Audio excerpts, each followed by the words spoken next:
exactly where I was.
Kia ora. Welcome everybody to our first council meeting for the triennium, and could we please begin our council meeting with our usual karakia, please.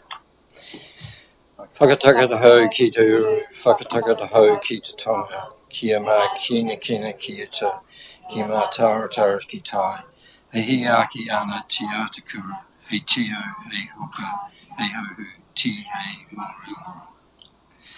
Thank you. Welcome everybody. Can I just acknowledge Councillor Olsen, who is zooming in to this meeting, and just making sure that you can hear us all right, Paul? Yep, good as gold, thank you. My video's not working, but I can hear you, yes. Thank you.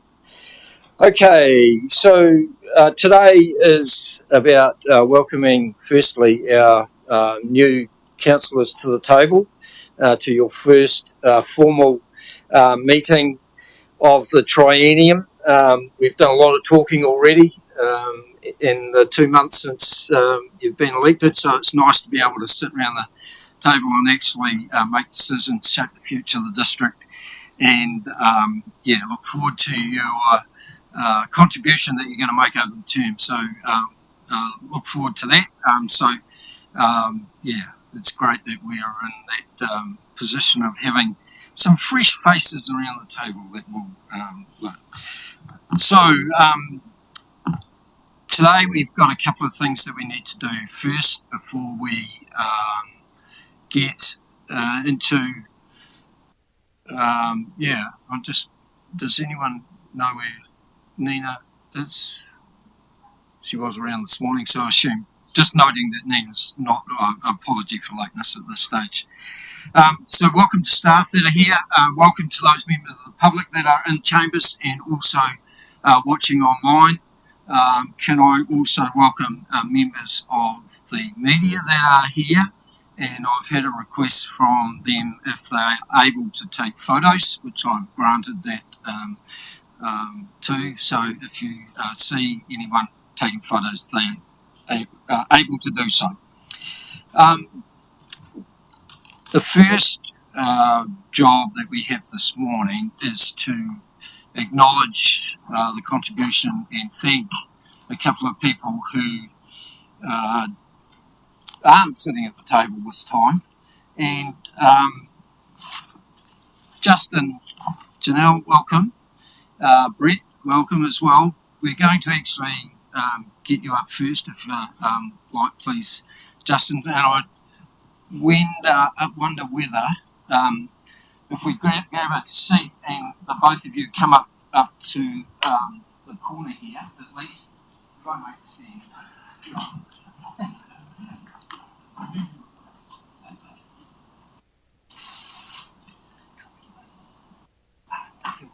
Yeah.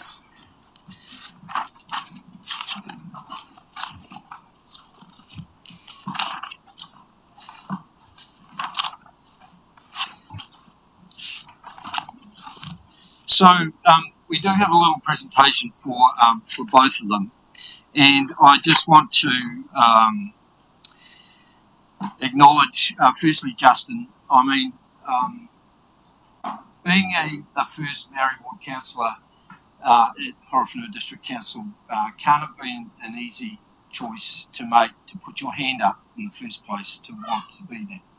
And I think it takes a lot of courage to step out of your comfort zone and come to a table like this, but especially for a newly appointed Maori Ward councillor who, I remember those conversations where no one quite knew what the role was going to be or what was expected of them or anything like that. And I don't know whether we actually really solved that problem, but I do want to acknowledge Justin for his commitment, his engagement. I don't think there was anyone that took more notes or wrote as much down as Justin did, but he was always present.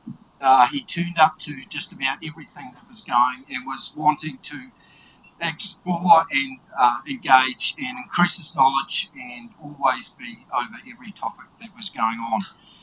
And so, Justin, I just want to acknowledge the contribution that you have made to this district, and I hope that it's given you some really a good sense of what good governance looks like, and that for the future will give you some real experience and knowledge, and whatever you do in the future will help you do that. So thank you very much, and greatly appreciate it.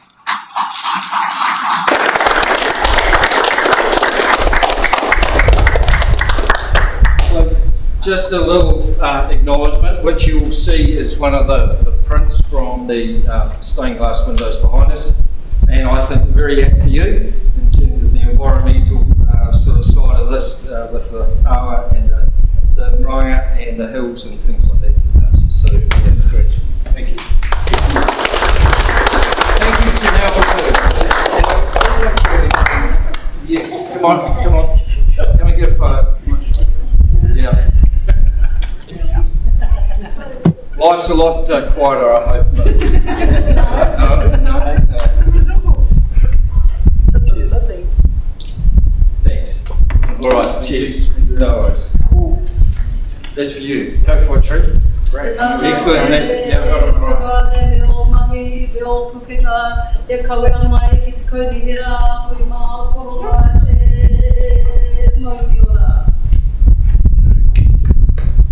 Yeah.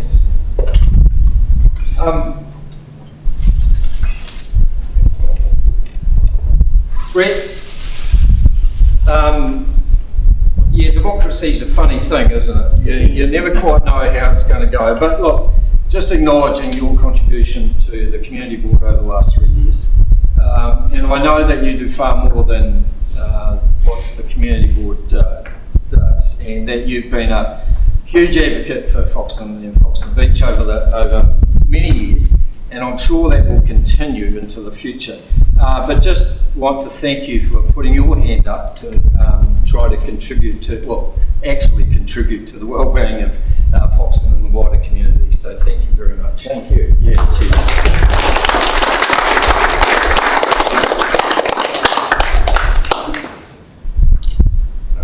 Thank you. Cheers. Thank you both. Yeah, that's it. Oh, Greg. Kowhai tree for you. Oh my gosh. I should note that at the end of the previous term, we got a Kowhai tree given to all of us at that time. My Kowhai tree is now that high. Oh my In gosh. 3 years. It's amazing. So don't put it in a little wee corner where you think it's not going to grow. No, my wife's the gardener. She's really Well, if I can grow one that high, anybody can. Kia ora, whanui ngā muri a koe meni, koutou te kainihira aro he, koutou ngā kaimahi hoki, tēnei te mini aro ake a koutou. See you next time. Kia ora. Cheers.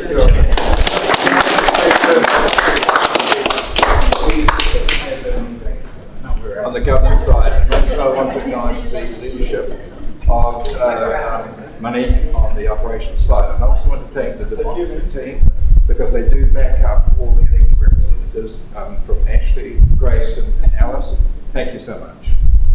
Thanks, Greg.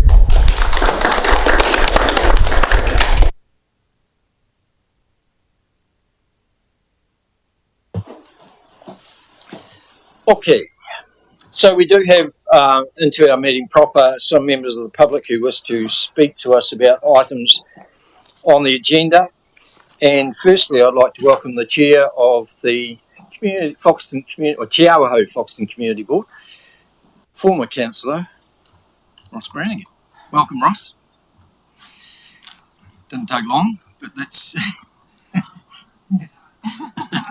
you know how the buttons operate. I'll work it out, mate. Good on you. Yeah, it's certainly interesting sitting on this side of the table. You find people. Yeah, thanks, Your Worship, and thanks for the opportunity to quick put it over this morning. Just acknowledging, I think, all the returning members of council and the new members. Welcome to this important community forum, and it's just great to see the amount of you around the table and the experience that's returned, but also the new skills and qualities and viewpoints you'll all bring, which is important for our district. So I just want to acknowledge that. Also acknowledge, I think, the probably the intensive build-up, no doubt, you've had to this first meeting. I remember them well, and it's good to see Monique and Mayor Bernie that there's a good chunky agenda for a start with this morning. So well done on that. Baptism by fire is always the best way. Community board wise, we've also had Te Awaho Foxton Community Board. We've also had not quite the intensive build-up that you have, plainly, but some important workshops to allow our new members around the table to sort of get their heads around what this is all about and start forming that team. And those workshops have been really valuable to us, and certainly the conversations we've had aligning to what council doing, what council's views are, which I'll touch on in a minute. I think the board would like to acknowledge council's approach so far in potentially narrowing down your priorities to 3, which I think is a bold and welcome approach and fit with we welcome fit with the times in terms of Otairao, the reforms that are ahead of local government, and the tight fiscal settings. And I think the work you've plainly done has been targeted to that. And it's really good to see. And I think the viewpoint of the board was that's appropriate for the times. And again, bold, challenging, but appropriate. So interesting to hear the debate today and hopefully the adoption of those priorities. It's also interesting how it clearly aligns with the thinking of the board around how we would operate around that strategic view. Our priorities, as you hope you may well have seen them, have been refined slightly since Monday night's workshop, but clearly align with your thinking around how we need to operate and how we move forward in Foxton area, but also make the Foxton area conscious. Of the Foxton area is also a contribution to the wider district. The board has a clear strategic view, and I think you acknowledge the skill set of the people that are on this board, which again is great to see, and through our workshops has clearly been seen of the skills those people are going to bring, and certainly the viewpoints, and again the ability and the willingness to take a more strategic view on how the board operates, aligned with council, and we're going to work vigorously to ensure that happens. The board's view is that we need to be in partnership and collaborate with council, fully collaborate with council. There's no them and us, it's just us. And what happens in Foxton, and what improvements and what opportunities we can achieve in Foxton, obviously is a major contribution to the wider district. So again, looking forward to the year, looking forward to every opportunity to collaborate, to work alongside, to make to achieve the things I think we all want to achieve, and by looking at our directions and priorities, that clearly is aligned, and that can only be a positive thing. So from our team's point of view, just want to wish you guys all the best for your first meeting, for everything leading up to a Christmas break, and we look forward to rolling our sleeves up and getting stuck in next year and working alongside you to make this district even greater than it already is, so, and achieving those opportunities. So happy to answer any questions, Your Worship. That's pretty much it from us. Are there any questions for the chair of the Te Ao Foxton Community? I'm sure Mr. Councillor Jens. I'm sure Sam will. It's actually a comment, not a question. I actually wanted to thank the board and yourself as chair for the very helpful email that we got ahead of our planning session. It was really, really clear in terms of the priorities that you saw, and I found it incredibly useful going into our planning session to have that really upfront. It was clear that there was, really careful and really thoughtful thinking that had gone into that. And yeah, hopefully you're happy with what you see in terms of our priorities, in terms of that growth heading and what we're capturing under that, because I think it perfectly aligns with the vision that you've set out in terms of your priorities, because we know that growth brings opportunities, and absolutely there's a significant opportunity there for Foxton. And so, yeah, look, it's great to see that. Hopefully, there is a really clear alignment, and so I really appreciate all of your words today as well. Yeah. Look, thanks, Ross. Really appreciate it, and congratulations firstly on being elected chair. I think they've made a very wise choice. Your experience in governance will obviously keep them in good stead in terms of that do. But I really too like the thinking and the voice of alignment and collaboration and partnership. We know that this term's going to be pretty troubling and challenging, and so to have that endorsement and reinforcement of what we're trying to do from you, from the board, will be really important, and we'll value that as well. We've got a representation review this term, so I think you guys obviously will be really involved in that as well. So the signals that you send now are going to be really important in terms of making sure that we continue that partnership and collaboration in the future. So all the best for the board on your terms as well, and obviously regular connection will be really important to ensure that the table as a whole knows what day you're going. But thank you, all the best. Cheers. Okay, on to a slightly different matter issue now. We're going to talk Waikawa, and could I first welcome Jenny Terrell.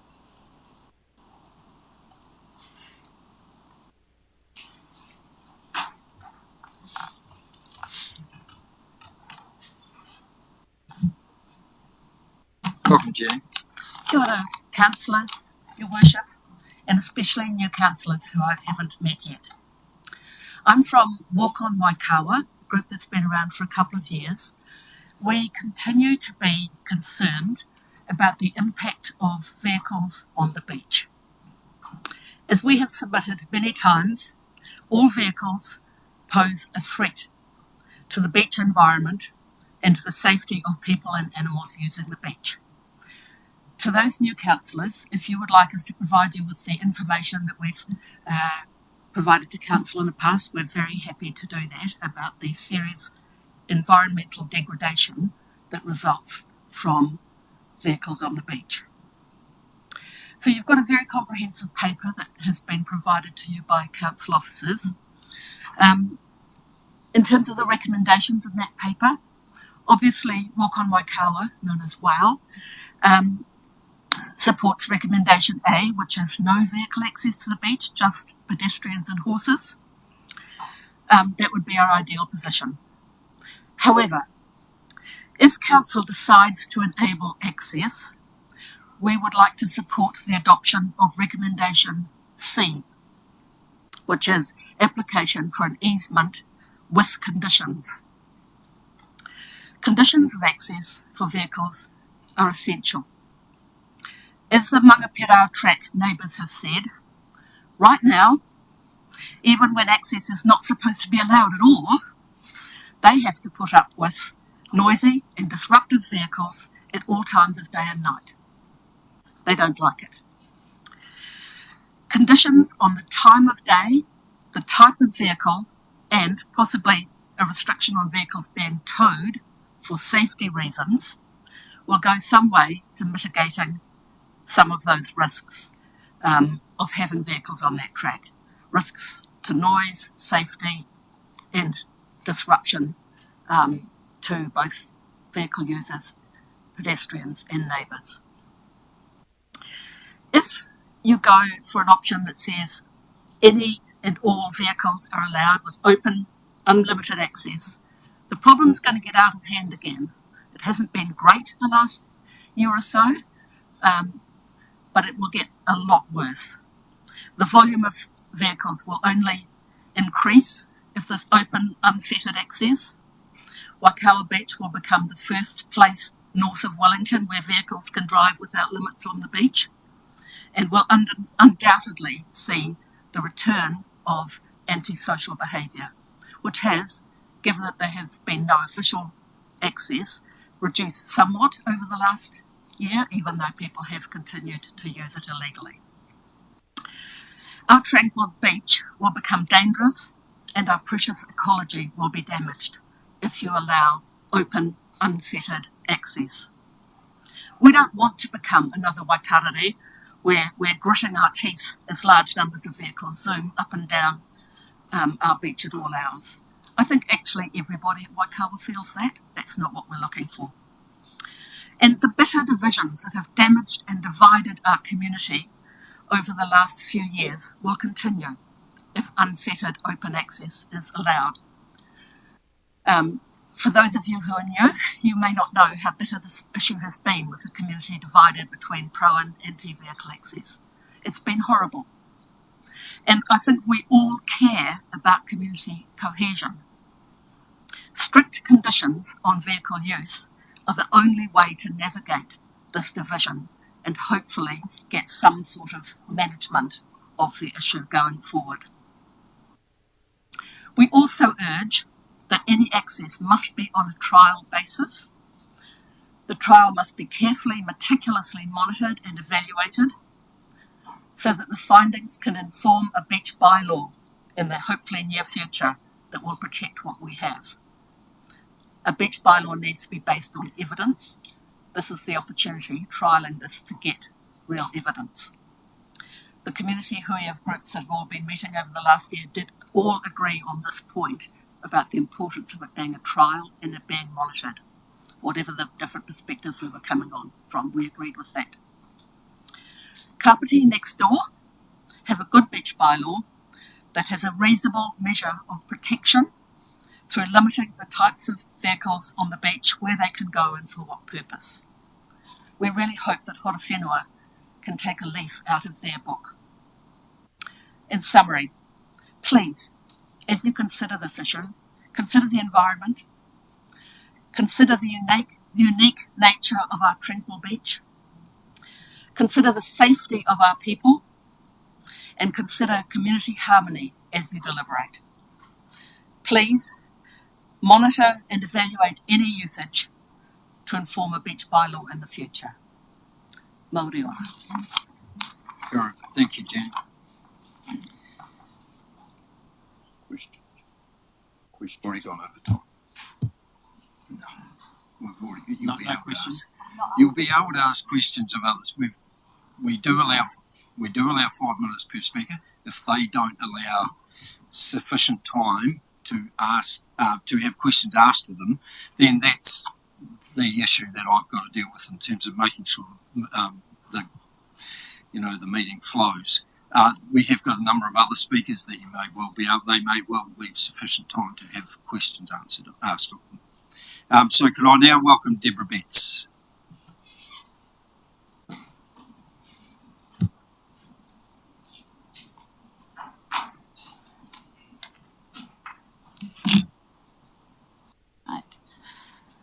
Kia ora, Your Worship, elected members, some of which I'm familiar with and some of which I have yet. We will be meeting in the future, I'm sure. So my name's Deborah Betts. I'm here to represent the Waikawa Beach Environmental Group, a group of individuals who have been working with Council for approximately 8 years now and have restored about 2 hectares of active dunes at Waikawa Beach. We were very disappointed to see that none of the options that allow vehicle access have taken any measures to protect the environment, ecology and people's safety here at Waikawa Beach. This is in spite of the fact that we were part of a community group that had been working with Council for more than a year, and we had come to an agreement that supported permitted access for fishing, while offering some protection for the environment.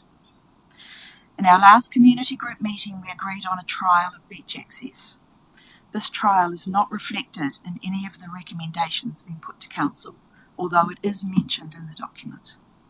And the trial has conditions in the document that we think are very appropriate.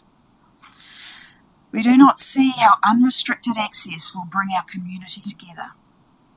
We note the neighbours' concerns about the way vehicles are currently using an unpermitted access and are not confident that education alone will address these issues. Witness the wide disregard for the Council's previous signage. This issue to us of providing vehicle access to the beach is about protecting a shared space with a management plan that actually respects the environment. So a shared space for people who do want to fish, for people who do want to access the beach on vehicles, for pedestrians and for the environment. A trial of vehicle access with appropriate monitoring, as outlined in the Council report that you have before you, has the potential to do this. As the only group that has taken positive action to protect the environment at Waikawa Beach, we ask that any vehicle access, if approved by this Council, must be managed and monitored to protect the physical environment and to stop further damage and coastal erosion. Without a beach bylaw, I understand this is a separate issue, but it ties in that once you have access to the beach, without a beach bylaw, we are very concerned that Waikawa Beach will become a magnet for people to come to our beach to do activities that they are not allowed to do on other beaches between here and Wellington, because it is dangerous, antisocial and harms the environment. We consider a monitored trial and robust beach law as absolutely critical for the future of this community. We urge the Council to choose safety for both the beach and for the environment. So I'm going to keep it short, and I'm happy to give up some of my questioning time to Jeannie because I saw there were people who wanted to ask her questions as well. Thank you, Deborah. First question from Councillor Jennings. Thank you so much. I guess one of the things that, as an elected member, have been attuned to or concerned about is that both your group and the previous speaker, who was speaking on behalf of Auckland Waikawa, conflate the issue of access with also the issue of vehicles on the beach. Can I just frame my question? Yeah. Is it fair to say that your primary concern is about the presence of vehicles and the activities of vehicles on the beach, rather than the form, function, location of the access way? How long do I have? I don't know how many of you. 1 minute. I don't know how many of you have seen the destruction that has occurred on the track that was done with no consent. So we as an environmental group, we're concerned about the destruction that has already been done on the access to get to the beach, because people felt that that was a valid point of view that they needed to have that access. We've been working very hard with the council and councillors to come together, and we had come together about access for fishing, which was the main point that people said they wanted access to the beach for. We would like a managed access. We appreciate that council will want to give some form of access, but a trial is essential to inform the beach bylaw. They are not separate issues in that once people get to the beach, it is the behaviour on the beach that is also a problem. Councillor Mitchell-Kute. Thank you so much for coming in and for speaking. It takes a lot of courage, especially representing an issue that's been contentious. So just in terms of both of your option 3, as you know, we've been given different options to look at. Can you tell me the difference and why you've chosen 3 over 2? I didn't choose an option. Oh, you haven't chosen I chose. Oh, that might be up to Yeah. Jeannie. I chose. We're saying, please, if you're going to allow access, manage the access to put some protections for the environment and actually monitor the access so you have some information to move forward on. At the moment, it's just been a free-for-all. So if there was access, if it was monitored and we were making sure we were crossing dotting the I's, crossing all the T's, that's something that your group could work with. That is something we want to work with the council coming back in our community group that we've been working together to work out, the terms and conditions and what actually that would look like for the community. There were some very good recommendations for monitoring in that report that involved both Horizons and Horowhenua monitoring, and the council having a line that people could report behaviour to. And just, last one, how are the discussions going within the community at the moment in terms of harmony in the community and moving forward with the trial? What is the sense within the community now of that? Is it still quite contentious? It is still quite contentious in that people don't actually know what's happening. Okay. So there is a lot of rumours, a lot of people not being certain what's happening and where it's going, and still very different viewpoints about people's rights to access the beach at all costs. I went down there the other day actually to have a look and met a couple of people, so yeah, thank you. Councillor. Thank you. It is, we've heard from you and the previous speaker that you want monitoring. Who's paying? We're looking at rates capping. Is there interest in the community that if they want monitoring, they'll happily have a targeted rate? Because somebody's got to pay for monitoring, whether it's a trial or it's ongoing. The monitoring was brought up to us as a suggestion through our meetings with council, so I can't really take on that responsibility. That was a suggestion coming from council. I understand the consenting permits would be very expensive as well. it's a question you may want to ask officers later on when we deal with the problem. Yeah, sorry, I shouldn't say council. Yeah. Thank you, Deborah. Appreciate the time. Okay. Could I invite Donna Annette Wright to the table? Thank you.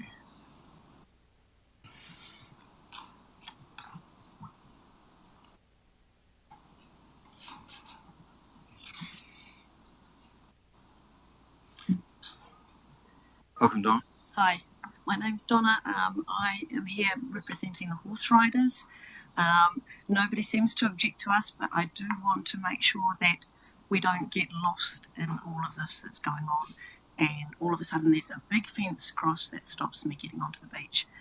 I live at the beach, so I can ride my horse on the beach. There is no point in me living there for any other reason. Yeah. I do, however, support my neighbours' hobbies. Most of those are fishermen. They want to be able to get their boat out. So yeah, I'm hoping that we can all come to some agreement where everybody can enjoy their own hobbies at the beach. Horses can get along on pretty much anything. Some bollards is an easy way for us to get through without open access to everything. I'm wanting to take my fattest horse down there for measurements. Yeah. Any questions?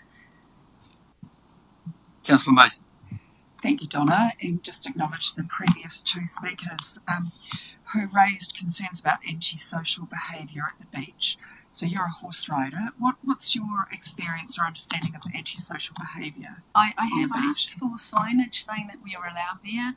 That currently we've taken away the signage that says we can't. This is my only access to the beach, by the way. All of the other access are pedestrian only. I don't want to be abused when I ride my horse to the beach because people think I'm not allowed there. Right. So yeah, that would be good. I've just purchased a new horse who's scared of quads. This is going to be entertaining for me, but I recognise everyone's right to enjoy the beach in their own way. So yeah. Can I just expand on that? Have you experienced antisocial behaviour from people in vehicles as a horse rider on the beach? You get the odd one that's come up from Otaki. To be fair, these aren't the locals. The locals just want to launch their boat. They've got a tractor. They're going slower than I am, But yeah, you get the odd car from Otaki, and they're mostly city people who just have no idea that going past too fast could scare the horse. But like I say, I just make it work.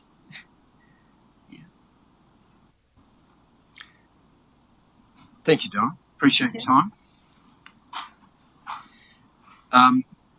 We also have a couple of statements that have been sent to us from members of the public who would like them read out, and I'm going to ask Grayson to do that now, please.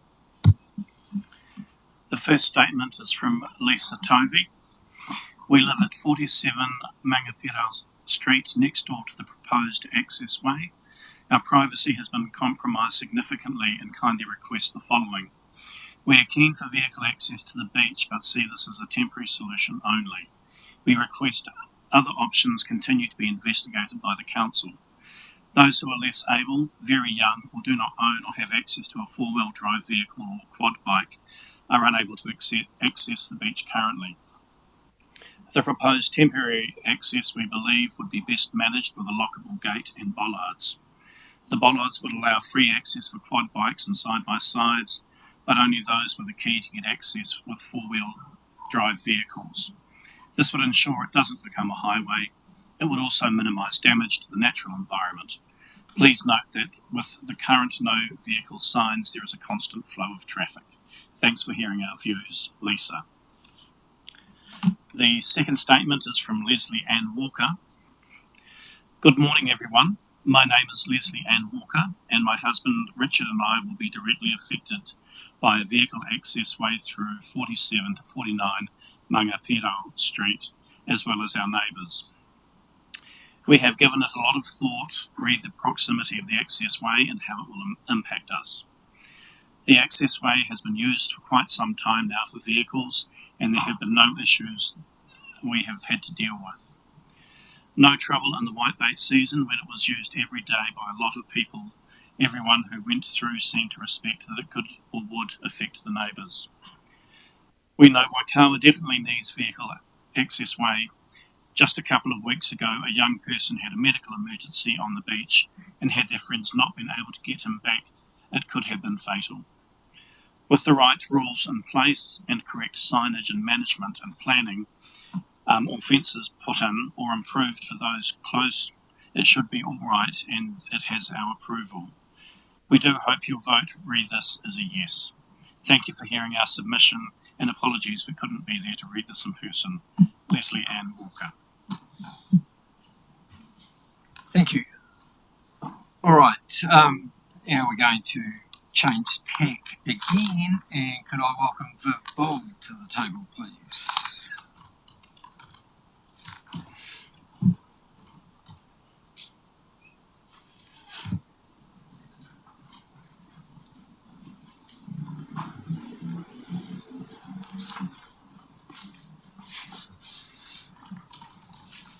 Good morning. Merry Christmas, everybody. Right, responsibility and democracy. My great uncles, cousins, and granddads was maimed and killed in World War I and World War II for democracy. Seems the needs of HDC are being put ahead of the community, compounded even. When the public aren't allowed to ask for information, even under the Official Information Act 2002, without pay the cost of the print-off first. I asked for a copy of standing orders on the 21st of the 11th, only to be told your request has been forwarded to the relevant business group to respond. I think, Monique, I probably have paid for it anyway, so unless things change today, I've got a copy. Tell them not to worry. This document was printed on top of the agenda when we went in to get it, basically saying pay up or shut up. Because I am saying that as a beneficiary with $5,000 taken out for tax and $5,000 taken out for rates, leaves me $20,000 or 26 fortnights. My car expenses and a small amount of extra photocopying I can afford.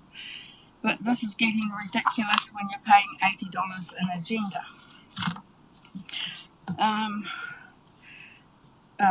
What's it? Oh, but there is one request if we do go ahead with this, Mr. Jennings. The public need their agendas put out at least a week in advance, please, not the 24 hours before the 12 p.m. registration on Tuesdays. I live on a very fixed income, in case nobody knows that. Right, moving on. The page 234 in the top priorities. Unfortunately, Joe, you have to slip a lot in 5 minutes, okay? So on 234, the rich developers with more money than the beneficiaries are still there in the top priorities, talking about the vested assets policy, trying to make it backdated to 2023. Government clearly states on the very last line, though, no developers will pay for. It means actually developers will pay for their infrastructure, not the ratepayers. So please, when you vote for it, please remember that line. Right, I've crossed out the next little bits. Salisbury Street car pay up, plus the 2 houses that are also incorporated there. I have an expression of interest in this in the council for the community.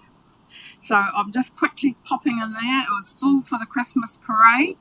The suggestion I've got is maybe if you want cost recovery needed, maybe put in one of those swing gates that you put in the little card like they have at the hospital.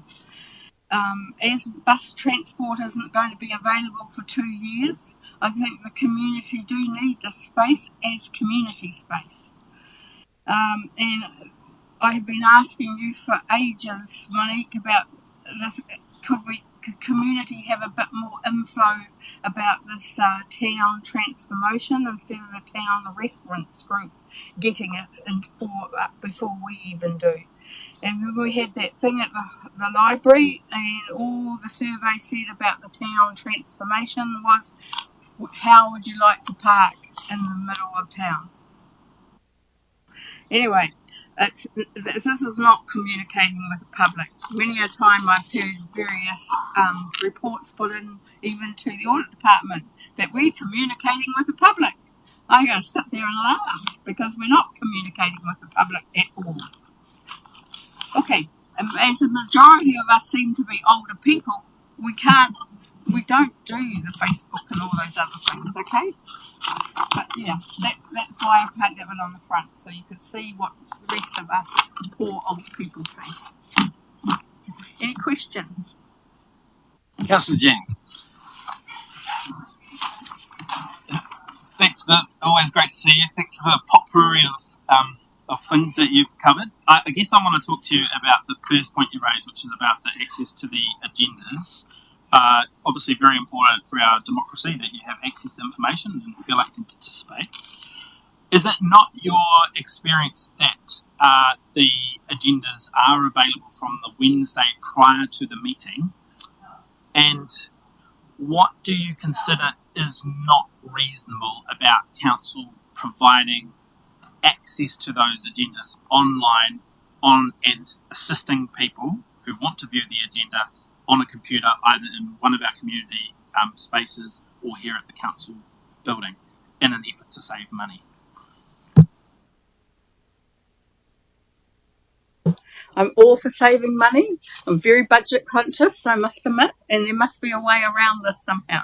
But yes, we do need to have the agendas out by Wednesday the week before.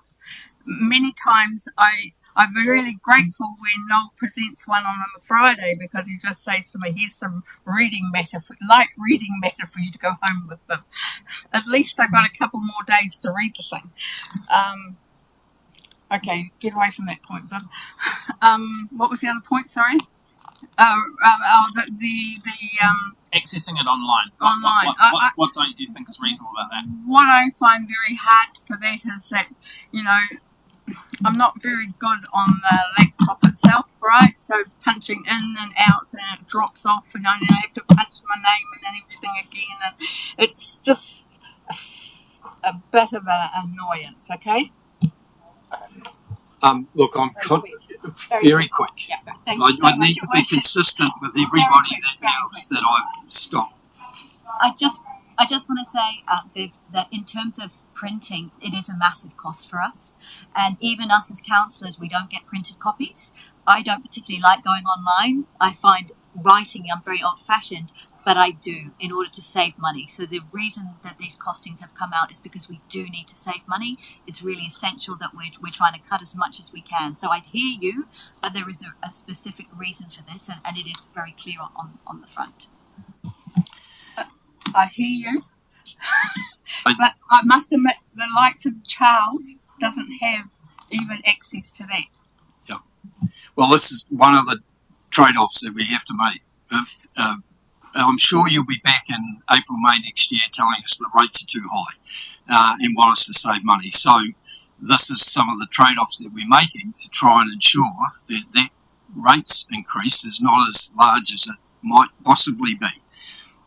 Yeah, it's about that sort of thing, and fair warning to the whole community, it's only going to get worse now that the government insisted that we get between 2 and 4% in a couple of years. Thank you.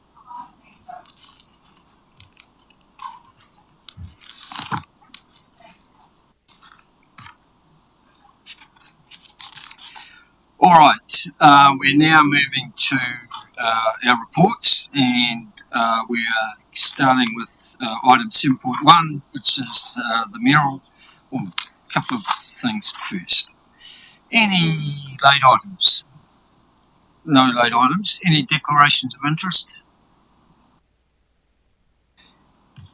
None.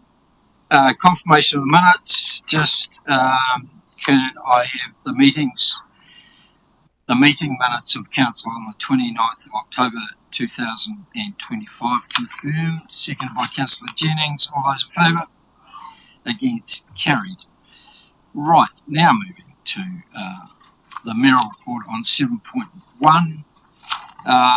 Move that this council receive and note the report of the mayoral report, seconded by Deputy Mayor Allen. All those in favour? Against, carried. Any items on that report that councillors wish to seek?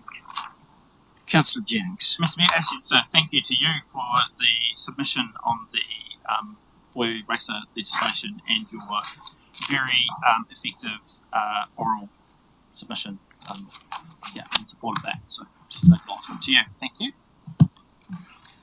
Councillor Fox. Mr. Mayor, I would appreciate if we can share that out to the community to encourage other groups and that in the areas where they're experiencing a lot of antisocial behaviour, to remind them that they should be doing submissions as well, if that's possible, and through our comms team. So submissions have closed, right? So this was a month or two in September, in fact, when I made the submission. It'll be interesting to see now it's been through select committee and what happens when it comes to the parliamentary table. All right, moving to 8.1, the adoption of the meeting schedule. And Grayson is just going to come to the table to answer any questions that councillors may have about this report. Welcome, Grayson. Thank you, Your Worship. Councillors, this report presents the proposed meeting schedule for the next year for councillors for their consideration and adoption. It has come about through looking at a number of options. The 6 weekly meeting schedule is presented, a monthly meeting schedule for council. The 6 weekly works out better in terms of managing the organisation's priorities and workload. There was a suggestion that we look at combining some of the committee meetings all on one day. That would become very, very operationally difficult for the organisation to be able to service those committees all on one day. So that's why we spread them out. I'm happy to take any questions. I suppose the only thing for the public to really note about this is the change that we're making to the start time for council meetings, which making sure that the public are aware of that as well. So from next year, council will be starting at 10 a.m. in the morning, as will committee meetings, public committee meetings as well. Any questions? Okay, so the recommendations are that council adopts the schedule of meetings for council committee meetings as set out in Appendix A. The council notes the additional ordinary, extraordinary and multi-day meetings may be scheduled from time to time in consultation with the Mayor and Chief Executive and in line with standing orders. And C, that council notes that meeting times for council, its committees and subcommittees will be formally notified when they are required in accordance with the Local Government Official Information and Meetings Act 1987 and Local Government Act 2002. Seconded by Deputy Mayor Allen. Any discussion or debate? Put those recommendations. All those in favour? Against? Carried. Thank you. Right, moving to 8.2, the adoption of committee structure, terms of reference and appointments to committees and external organisations. And Grayson, anything you want to add to that report? No, just to note that these confirm the Mayor's appointments of the committee structure. Just note a correction, the Horowhenua Community Camera Trust should be referenced, not the Horowhenua Crime Prevention Camera Trust at the end.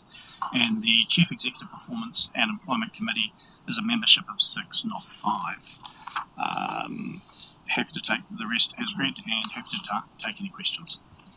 The other comment I was just going to make was around number 10 in the item, which talks about the Mayor will seek to relocate chairs and membership after 18 months. The word should be review. Review, I think. Yes. Yeah, I think we'll keep your... I'm not... Yeah. Not signalling that I want to send them elsewhere. Scott, too soon.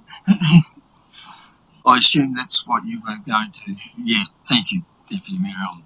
So the recommendations are that Council notes the Mayor's establishment of the following committee structure under powers pursuant to Section 41A of the Local Government Act 2002, Amendment Act 2012, Risk and Assurance Committee, Community Wellbeing Committee, Hearings and Regulatory Committee, Chief Executive Employment and Performance Committee, Community Funding and Recognition Committee. The Council adopts the appointments of Chair and members of all committees as outlined in attachment A of this report. The Council appoints Kerry Ward Councillor David Allen to the Te Awaho Foxton Community Board. The Council notes that any elected member is welcome to attend the Te Awaho Foxton Community Board and with the permission of its Chair may have speaking rights during the meeting. E. That Council adopts the terms of reference and delegations for these committees as outlined in attachment B of this report. And F. The Council adopts the appointments to statutory bodies, community groups and associations as outlined in attachment C of this report, noting that further appointments are to be considered in the new year. Mover and seconder, please. Councillor Jennings, Councillor Mitchell-Kutar. Any discussion on the item? Councillor Jennings. Yeah, Mr. Mayor, just briefly, I just wanted to say I think the introduction of the 18-month review period is a really sensible move because that obviously drives performance and accountability in those various positions, and also gives you an opportunity to review at that point with a large number of newer members around the table. An opportunity to get some experience and then also make some decisions around if you want to shift responsibilities around. So absolutely support that inclusion in terms of the framework. I suppose my major reason is what local government looks like on the 1st of July 2027. If I had a crystal ball, it would be easy, but we don't have any real idea of what it might look like. And so it will be a good opportunity to reassess and review all those positions. So thank you. Put those recommendations. All those in favour? Against? Carried. Thank you. All right. Moving on to 8.3, the adoption of standing orders. And Grayson, again, thank you. Thank you, Your Worship. It's good practice for Council to adopt its standing orders at the beginning of each triennium, and these are presented to you now. These are based on the Local Government New Zealand model standing orders and are the same as the standing orders used in the previous triennium. We're not recommending any changes to these standing orders at the moment, as the new legislation, the Systems Improvement Amendment to the Local Government Act, will be introducing a set standard of standing orders which we expect to come through in the first quarter of 2026. I'm happy to take any questions. Great. Councillor Grimson.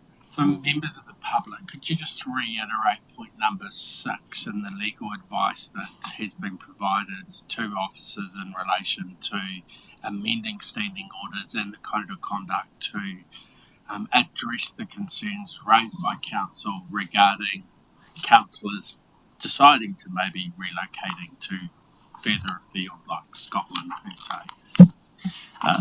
Thank you, Councillor. There was a request from council for us to have a look at making some changes to standing orders to cover off primarily the issue where a councillor is absent for a longer period of time. Our advice, we sought some legal advice, and the advice from our advisors was that it wasn't necessary nor worthwhile at this point, given that the changes that are coming to the standing orders early next year. It would be an unwise and unuseful use of time and money. It is something we can probably look at when the new standing orders come in early next year. Thank you, Grayson.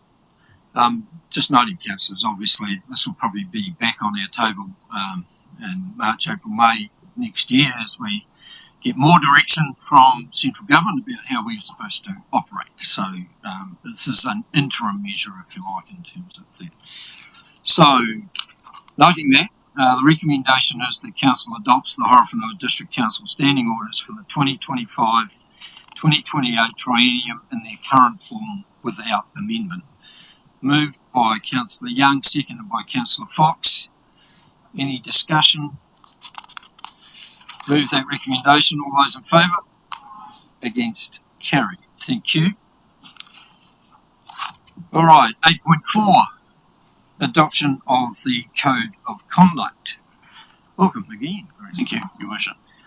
Your Worship, councillors, the Code of Conduct needs to be adopted.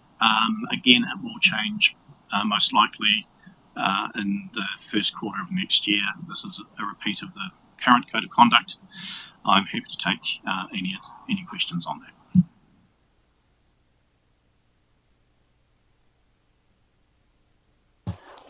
We're all going to be very well behaved. Thank you, Grayson.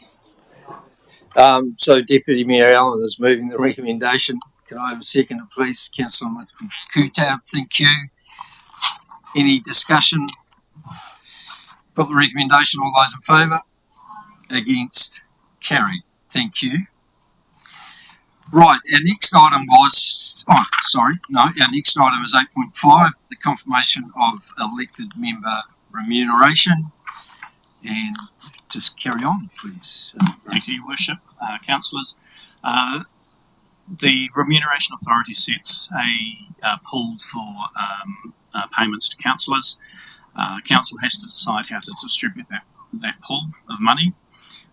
This council, along with a number of others, uses a weighting allocation model, looking at different weightings for different areas of responsibility that councillors may hold. Those weightings are set out in paragraph 24, and when we apply those weightings across the governance pool, we get the recommended remuneration as set out in recommendation B. Council needs to either adopt these remuneration rates, which will then go back to the Remuneration Authority, who will then issue another direction confirming those. That will happen midway through the first half of next year, and then any changes to the payments to councillors will be backdated to the date of adopting this in terms of extra responsibilities, and from the date of coming into office for the base rate for councillors. The other options is that you could look to change these at this meeting. We don't recommend you do that because that takes quite a bit of calculation and it could take all day. Or you could tell us, no, this isn't good enough, and send it back and ask us to come back in the new year with further workups. Happy to take any questions and your direction. Thank you, Grayson. Timing-wise, though, we are required to adopt this now before a certain date. And just remind me of when that date's supposed to be. Yeah. So the first date that we could have to have the would have been back in the beginning of November. The next one will be mid-March that we have to, if we want to have it included in the next determination by the Remuneration Authority. So until a decision is made that the base rates that are currently being paid will remain in place. Any questions from councillors? All right. Thank you, Grayson. The recommendation is that council note the Remuneration Authority is allocated the governance remuneration pool of $557,603, and this pool must be allocated as remuneration to elected members in its entirety. The council approves the following remuneration be submitted to the Remuneration Authority for a final determination as listed below in that table. Could I have a mover and a seconder?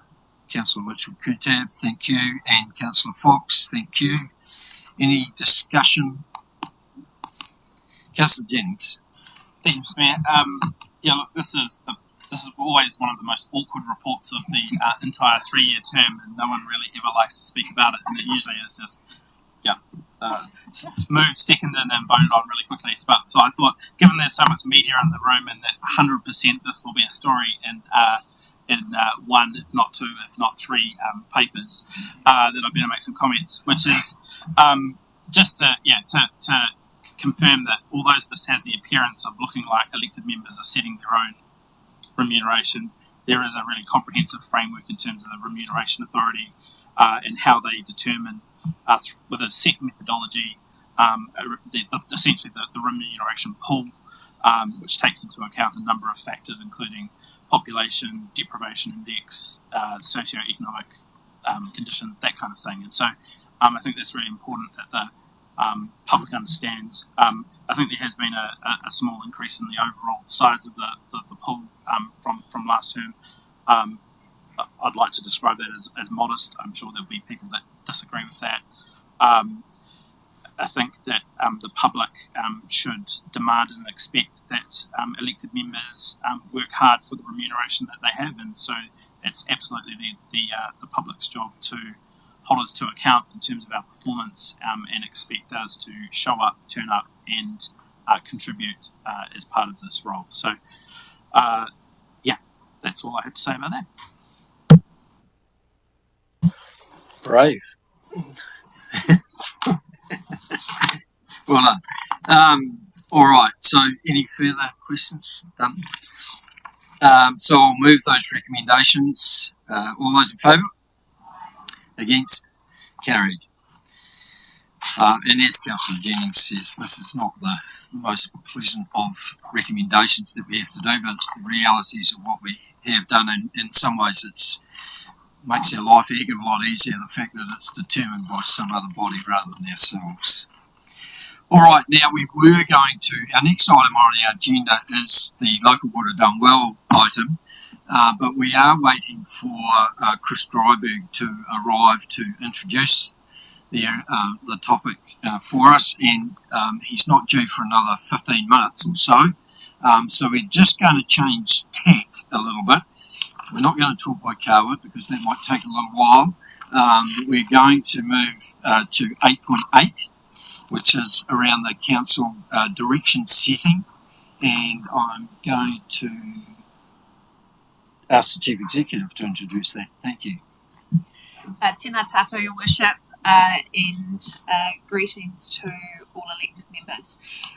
This is really the newsworthy report of the day, because this is a pretty powerful statement for you as elected members to set the direction for where you see this organisation going over the next 3 years and where you want energy to go as elected members. I want to acknowledge the journey that you've been on since you were elected in October in shaping community insights, shaping community concerns, reflecting on the previous council priorities, and coming to a position that narrows your focus but puts clarity at the centre of a new approach to providing strategic direction to the organisation. Councillors, you will recall that in the lead up to today's meeting, you've had a number of council workshops, and for the benefit of public, there have been conversations about priorities, including a specific planning day where council really started to dig deep into thinking about what were those priorities and outcomes that were going to define your term as elected members, what was important but could wait, and what were the things that you were prepared to trade off given the very challenging financial position that we're operating in. It would be more appropriate for elected members in commenting on this report to speak to the specific priority areas. So my job is just to present to you the new council priority document as set out in your agenda on page 272, which is your strategy in a snapshot, and then 273, which obviously goes into a little bit more detail about, well, what does this mean and what does good look like? To finalise the introduction to this report, what I just want to reinforce is about what next steps looks like. So council, should you endorse this direction, your job is to then take this strategic direction to shape your key performance indicators for the Chief Executive and for the organisation, which then obviously reflects our work program and where we put our energy, but importantly starts to reflect our reporting back to council. So if you think about that very long organisation performance report you've got later on in the agenda, starting to think about how the current 12 priorities we report on will actually start to reflect the new 3 priorities that you are saying is what should get the focus of this organisation in the next 3 years. Happy to take questions, Your Worship. Otherwise, we'll leave the matter with you on the table. Thank you. Any questions for the Chief Executive around this item?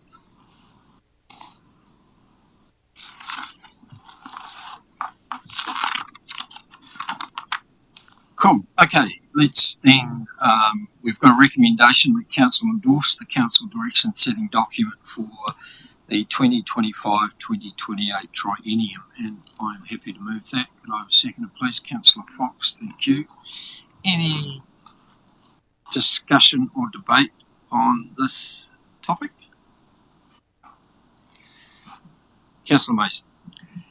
Mayor Benny, thank you. I'd just like to acknowledge as a returning councillor the opportunity to work with fellow elected members and to actually narrow down our focus and ensure that we have guidelines that will keep us really focused. This triennium, through the process of election, one of the things I heard was about fiscal responsibility and discipline and about what will happen in our district with growth. So I'm proud to be sitting here at the beginning of a triennium with a framework that I hope will give us good guidance, but also stop us from being too sidetracked. But I'd like to thank and acknowledge councillors for the work that's been done around this. Councillor Mitchell-Cruitt. Thank you, Your Worship. Also just acknowledge the difficult situation that we've all been in terms of the unknown that's coming forward and our fiscal concerns, and my commitment totally in these huge changes that are coming of bringing our community with us and having that strong voice from our community and that transparency from our council, so that we can all work together really, really well in the big changes that are coming. So looking forward to working with all of you. Deputy Mayor. Yeah, look, I just want to acknowledge that this has been a very collaborative exercise, and to have 13 people in a room agreeing on 3 priorities, no mean feat, but that was a result of some very deep digging into our values, what really mattered to us. And I think we can be very proud as a council of how 13 people collectively came together to sharpen the focus onto 3 priority areas, which are clear, which are focused, and which, let's face it, is about us learning to say no. Because there'll be many occasions where we have to challenge ourselves and ask whether the initiatives which are brought forward do fit into these 3 areas. And that will be where the hard work begins. So, great start, very enthusiastic. Councillor Jennings. Thank you, Mr. Mayor. Yeah, look, just following from Deputy Mayor Allen, I always hate following him, but look, I was going to come along this meeting and do a bit of wordsmithing because some of the wording, doesn't meet my total expectations, but I think that the gist is that it's the direction of travel, and as a council we have to be really deliberate about what we choose to do and what we choose not to do, and so that's why I decided not to put those wordsmiths on the table, because as a group we're kind of united in a common direction. It's the direction of travel that's important. We've got to optimise the use of our time and be efficient, and trying to be perfect with every single word in here. It's not a good use of time or energy. And so I also take comfort in the fact that we get to essentially amplify these and be really clear about what the outputs look like through the CEO KPIs. And so that exercise to come is a really important exercise, and I think that the organisation understands the importance of those KPIs, but perhaps the community doesn't understand them, and that really does is such a critical part of the governance management relationship. And so look, I take a lot of comfort, and I'm really comfortable with the document and the priorities at a high level. So you'll absolutely be supporting it. Thank you. Look, I just want to also congratulate councillors on the way that we have come to the conclusion of these priorities, and I think it sets a really a great foundation for the term.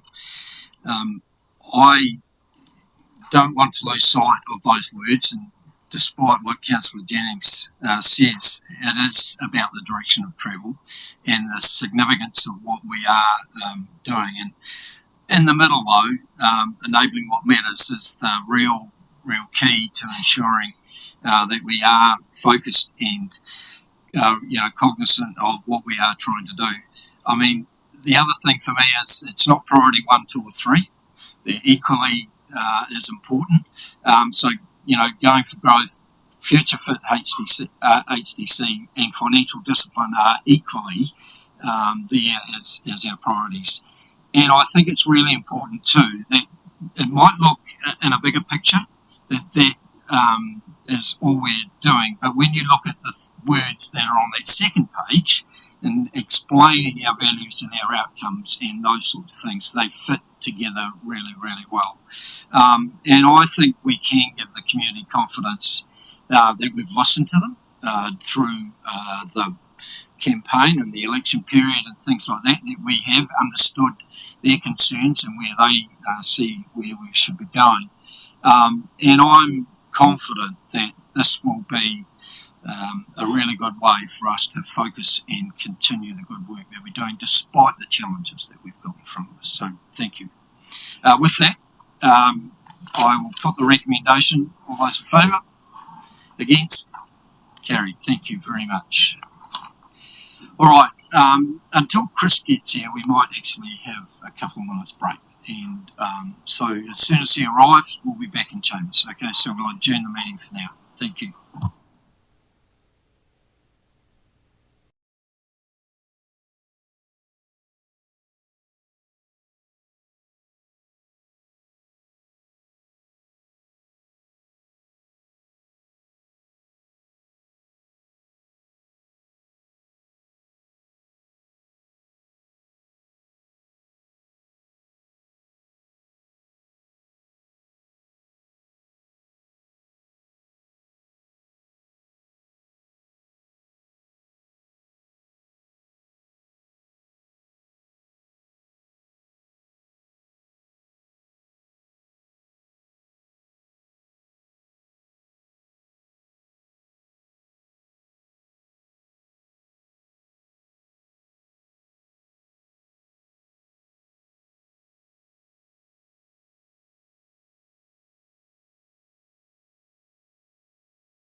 Welcome everyone. Look, Chris, you don't have to go to that extent. It's all right. We know that our standards here may not meet, some of the standards that are in other councils, but we're above them. That's right. So welcome everybody back to our agenda. We're on 8.6 on page 183, talking about local water done well. And everybody knows Chris. He's been with us a number of times, and I'm going to ask him to introduce the topic. Thank you, Chris. Kia ora koutou. First of all, apologies for lateness. I have been trying not to get arrested with travelling from Palmerston North.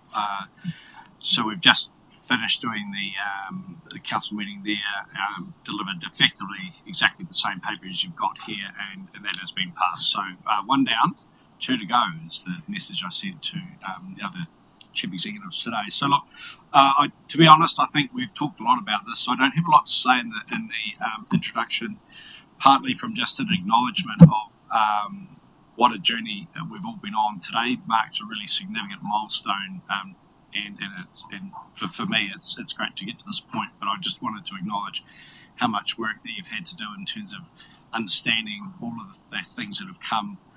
Timeframes have been tight, the amount of information has been immense, the amount of flexibility you've had has been sort of less than ideal. So I just wanted to acknowledge that.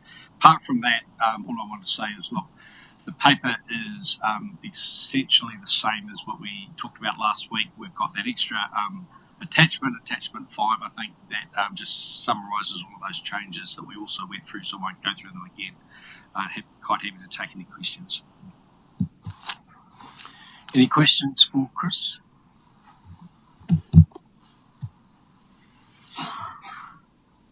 It was pretty straightforward. I'm glad you didn't break any speed records coming down here, but I too want to acknowledge your work, Chris. I think it's been fantastic that we as a table have been able to get to grips with this subject, which we have been talking about for some time.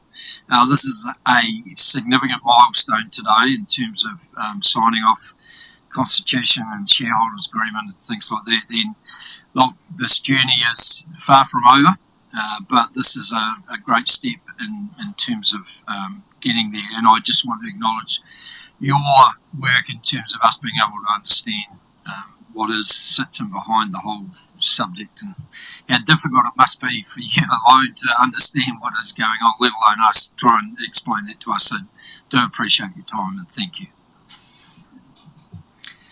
All right, councillors, we have a number of recommendations in front of us, and as Chris said, these are exactly the same recommendations that are going to the three councils, Palmerston North City and Rangitikei, and I will read them out for the benefit of those in the public and watching online.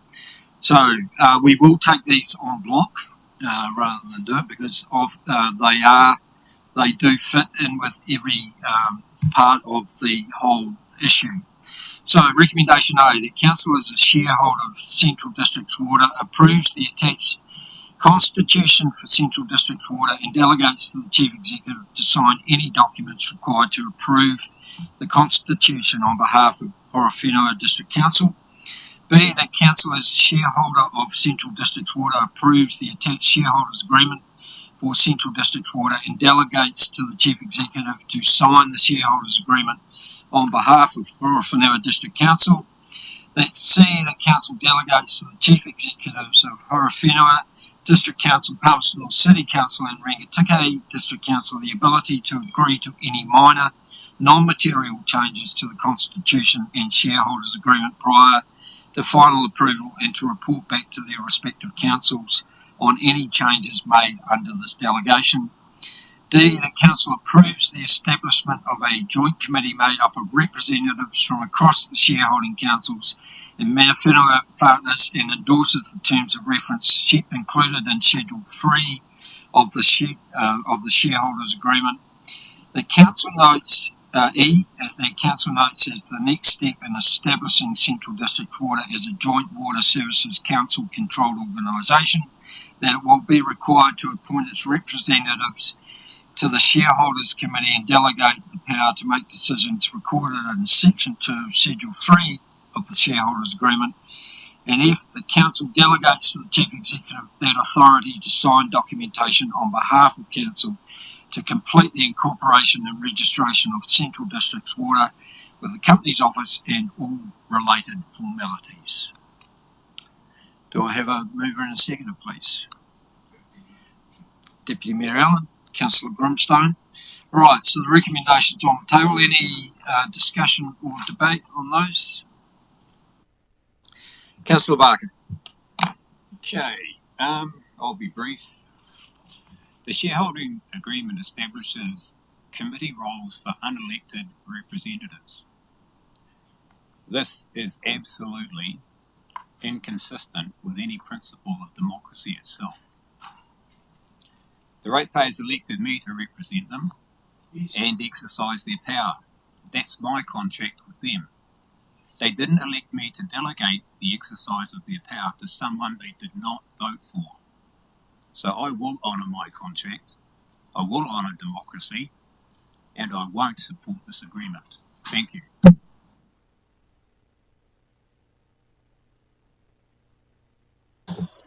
Councillor Fox.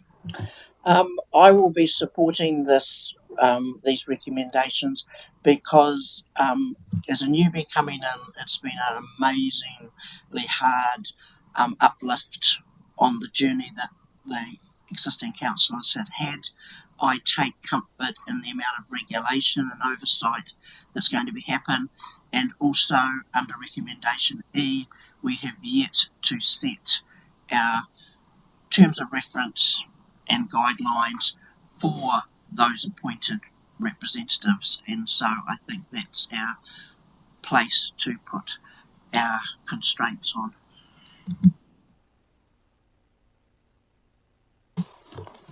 Councillor Jennings. Yeah, thank you, Mr. Mayor. Look, there has been a huge amount of work that has gone into all of these documents and all of the arrangements. A huge amount of coordination between three councils that needs to be acknowledged, and I want to acknowledge Chris and the wider team in terms of everything that's been done. I am unfortunately going to be voting against the resolution because it's taken in block. There are absolutely, I agree with 99% of things covered by these resolutions, but I don't agree with the approach that is captured inside the shareholders agreement around the appointment of people to the shareholders committee. I've voiced my concerns and views around that consistently through workshops, and there's been a high level of dialogue around that previously. I totally understand I'm in a minority along with Councillor Barker, so I'm not going to talk in any great detail because the potential to try and influence views around the table, I think, is not there, because we have thrashed out this issue in workshops. It is clear that there is majority support, and I accept that. But it's for that particular point that I just can't agree with, particularly resolution B. But because it's taken on block, yeah, I have to vote against the entirety, even though I do support a number of those other pieces of the puzzle, and obviously do support and appreciate all the work that has been undertaken.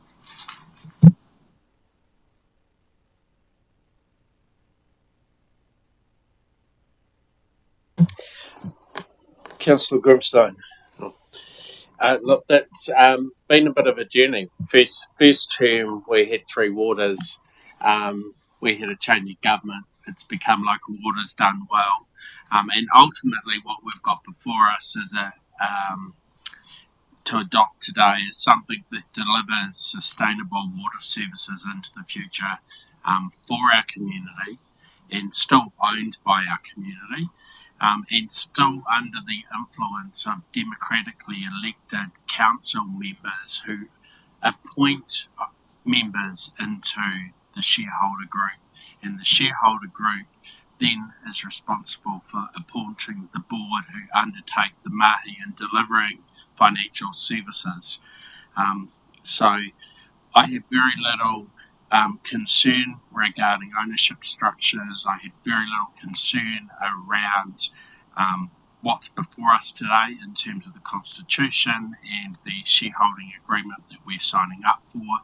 We started this journey trying to get the best deal for our community here in the Horowhenua. We went to the big dance. We danced with lots of partners. Those partners decided that some of them that they didn't quite like the look of the Horowhenua, and I think that we've found a really good fit with the other two communities and other two councils, and the way we've come together and delivered what we've got, I think positions the beginning of Central District Waters really, really strongly. So I will be indicating a vote in favour of us proceeding with the motions today.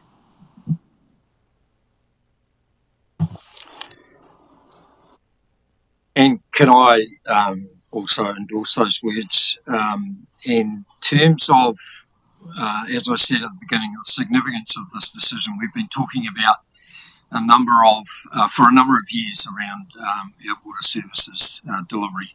To get to this stage is a massive milestone.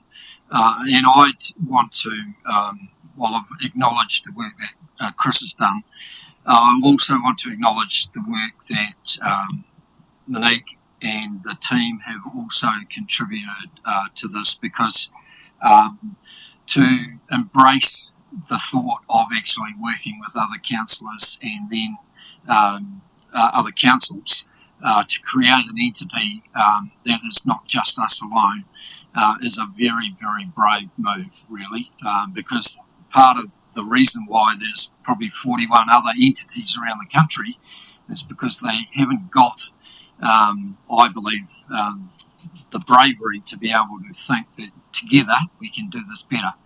And I go back to our oath that we only took 6 weeks ago, where we said we would act in the best interests of our district. I believe that this is acting in the best interests of our district, that ultimately our ratepayers will be better off in a bigger scaled entity than they would be if we were trying to do it alone. The fact that we have managed to get to today without too much rancor or debate or people getting upset about how we were going to operate together, I think is a real kudos to Monique and her team, and also to our fellow councils who have embraced this situation as it is.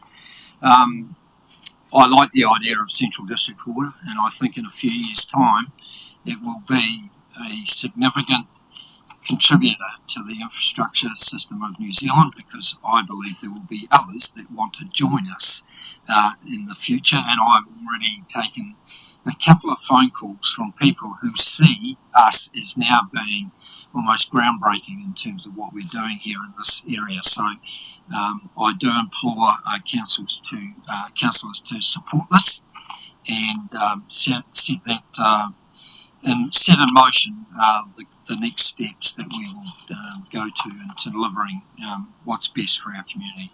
Noting that, of course, we're not forgetting our community in terms of what we're doing. We are bringing them along with us in this space. With that, I will now... Oh, sorry. Write a reply? No? All right. And I think it might be important to call for division on this, noting that we've got Councillor Olsen online, and noting a couple of people who have just noted their objection to this. So, I haven't got a sheet. Okay, I'll have to read this closely. Deputy Mayor Allen. For. Councillor Barker. Against. Councillor Fox. Councillor Gray for Councillor Grimstone. Aye. Councillor Hori Tapar. Aye. Councillor Jennings. Against. Councillor Ketu. Councillor Mason. Councillor Mitchell Kutab. Councillor Olsen. 4. I am 4, and Councillor Young. 4. Thank you. Appreciate that, and it actually deserves a bit. Thank you. So that's 2 out of 3, Chris.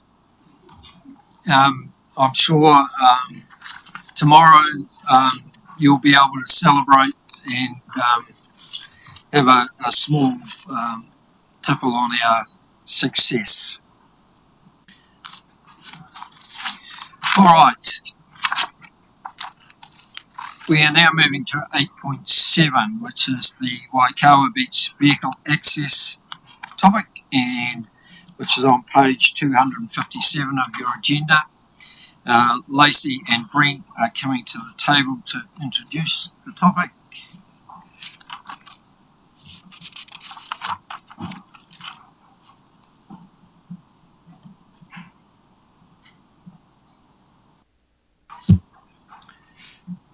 Thank you. Kia ora, good afternoon. Today you are considering a kaupapa that has been many years in the making. I want to begin by acknowledging the extensive work undertaken over that time, not only by Council, but by the Waikawa Beach community, Ngāti Wehiwehi, Horizons Dock, and the many residents who have stayed engaged through what has been a complex, emotional, and often challenging process. When we discussed this matter in December last year, the Council asked the community to come together, find common ground, and help shape a pathway forward. They have risen to that challenge. We now have a community group representing a wide range of perspectives, meeting regularly, building relationships, and finding shared values. Over recent months, we've worked closely with the community group, including sharing the draft report for today's meeting, to ensure their feedback was accurately reflected. And we've also met directly with neighbouring residents, so their viewpoints and lived experience are properly captured in the advice before Council. Since our last report to Council in June, the most significant development has been the clarity provided by Horizons. Their advice confirms that ongoing passive use of the existing informal track does not in itself trigger a resource consent, but that any maintenance, vegetation clearance or reshaping would, given the 4 June status as a rare and threatened habitat. This has materially shaped the options before you today and sets important parameters around what is possible, practical and legally defensible. We also now have in-principle support from DOC to consider an easement over their land, which provides a lawful mechanism for Council to authorise access.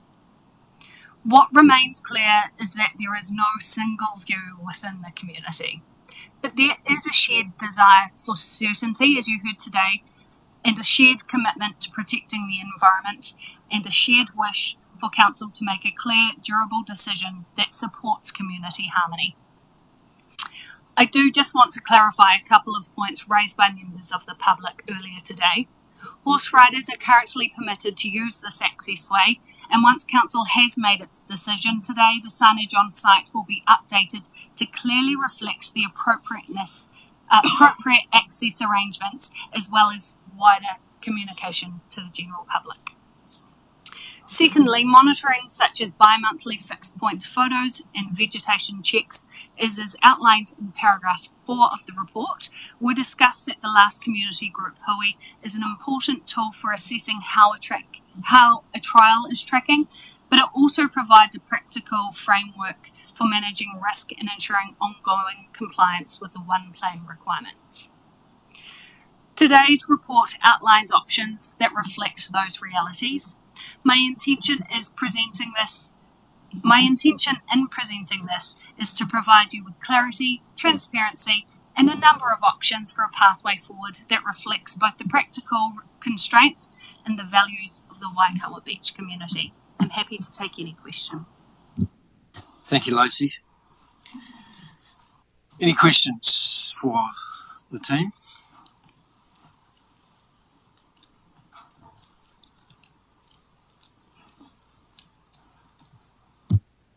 Appears not. You've done a great job. Thank you.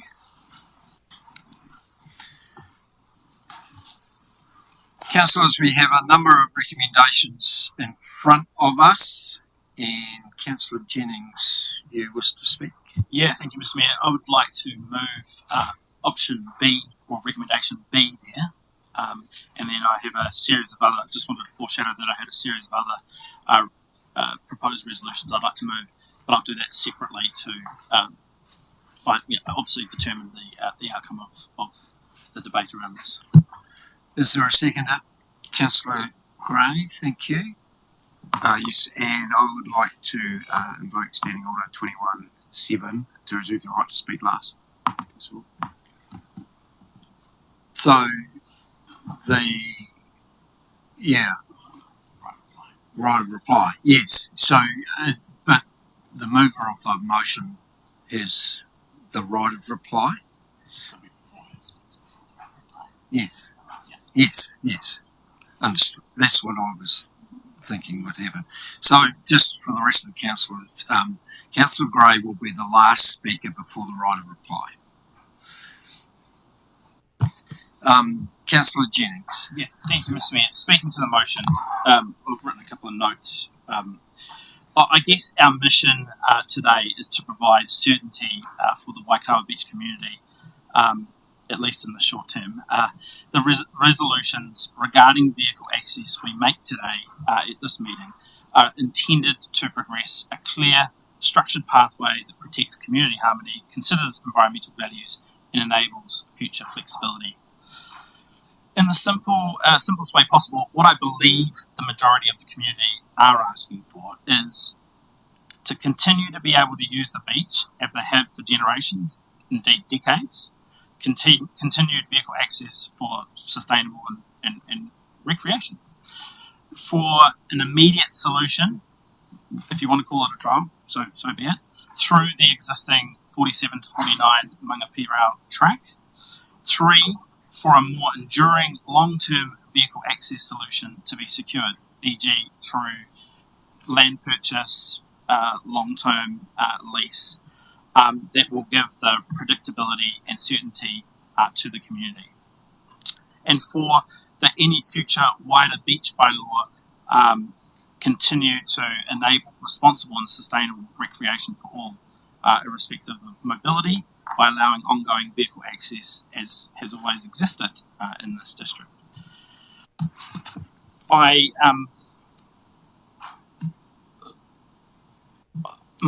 take is that an overwhelming majority of residents do support vehicle access, and I also believe that the neighbours in relation to 47 to 49 Mangapirau generally appear to be supportive of vehicle access, but they have indicated, and we've heard some of that today, around the education and mitigation, and there's been discussion of fencing, planting, to retain privacy, and I think that's an entirely reasonable request. I guess from my perspective, Waikawa has been living with this disruption and disharmony since the original access way was washed away. That was over the private land, and I think it's been closed for about 2.5 years now. So I really look forward to the opportunity today to, at least in the short term, take away the point of contention and conflict, and give some certainty, especially for over the coming summer break. Now, I did foreshadow to Mayor Burney that depending on the outcome of this resolution, I do intend to make further motions, which I've pre-circulated to elected members. I haven't had any questions I guess, critical analysis of those, and I trust that they are self-explanatory, and I hope that you can see their logic and what I'm trying to achieve in the long term. So with that, look, I would hope that you support the recommendation as it's expressed, acknowledging that further suite of resolutions that I've circulated. Thank you.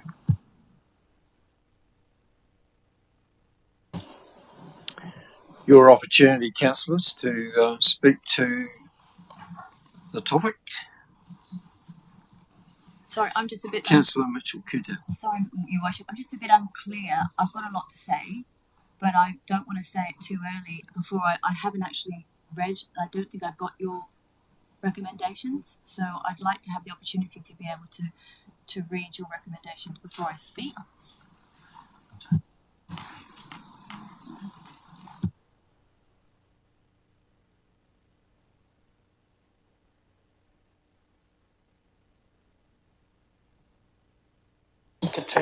So I've not received Sam's email. That he did send at 10:02, so I haven't had a chance to review the information he's provided. I'd request that the Mayor please call for an adjournment to allow elected members the opportunity to read and make a decision on the content of the email before the debate continues.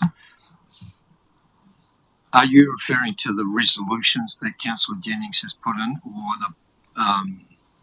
I mean, we could have a discussion and debate now, and if this motion is lost, then we're going to obviously have a different discussion. That does put us in a situation where we're voting against something in order to then have another discussion. I think it would be more efficient, because voting yes or no on this particular motion may be dictated by the additional motions that the councillor has foreshadowed. So I think it would be more efficient for us to take a pause, come to a decision and continue the debate.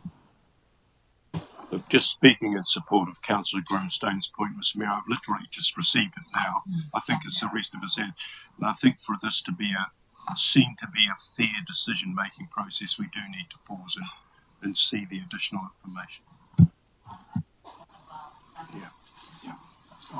Just making sure lights are on. Yeah, sure. Through Your Worship, just to clarify, Councillor Jennings sent that email in the early hours of Tuesday morning.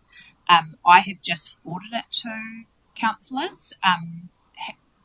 I think he certainly intended to send it to councillors, and it is addressed to Mayor Burney and councillors. I know that you got it, Mayor Burney, so we'll need to understand why councillors have not received that. My advice to Mayor Burney is that it's his decision as to whether he adjourns the meeting. While there is a motion on the table, given there is a mover and a seconder, what he has heard from members is that the context of Councillor Jennings' additional resolutions may shape their thinking and contribution to the decision making for the motions on the table. So my advice to Mayor Burney is that it would be reasonable for him to consider an adjournment while elected members go over the detail of the email Councillor Jennings had sent earlier yesterday. On that advice, we will adjourn because Grayson has also advised that lunch is here, so it will give us an opportunity for members to be able to digest that information that is in front of them. So we will adjourn the meeting until 1:15, 1:20. It'll give close to half an hour to be able to come back, and as the Chief Executive indicated, we do have a motion on the table that we need to discuss first. All right, thank you.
Welcome back, everybody. As we recommence our meeting, so just for clarity, we have option B on the table, and I'm going to invite discussion and debate on that option shortly. Just to signal, though, that with Councillor Jennings' notices of motion that there's been a mix-up around. Sorry, Ms. Mayoroni, I just want to clarify they're not notices of motion, and it's important for procedural purposes. Okay.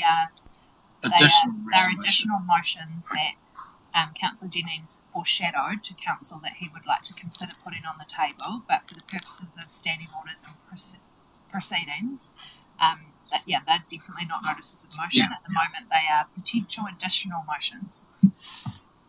Thank you for that clarification. Then I will seek guidance from the table as to whether those extra additional resolutions will be considered today or not.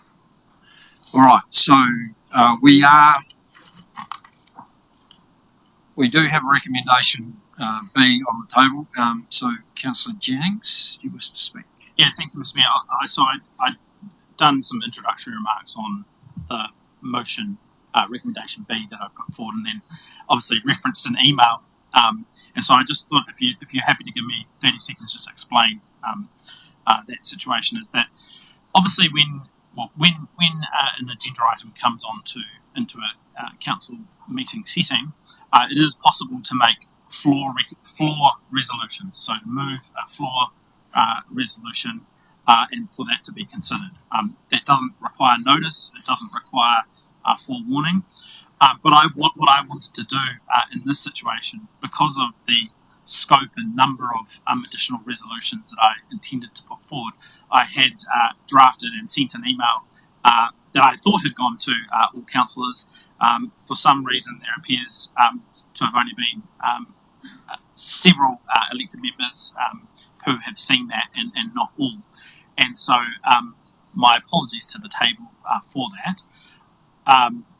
I've said what I've wanted to say in terms of recommendation B, and then depending on where the debate goes, as Your Worship, you've outlined, there'll be a discussion in terms of the way forward, and it'll be my intention to kind of provide an overview of the additional resolutions I had intended to make, and then take direction from the table as to whether they want to deal with those today, or whether they'd like those additional resolutions to be addressed through a different process. So with that, I'll hand back for the debate in terms of recommendation B.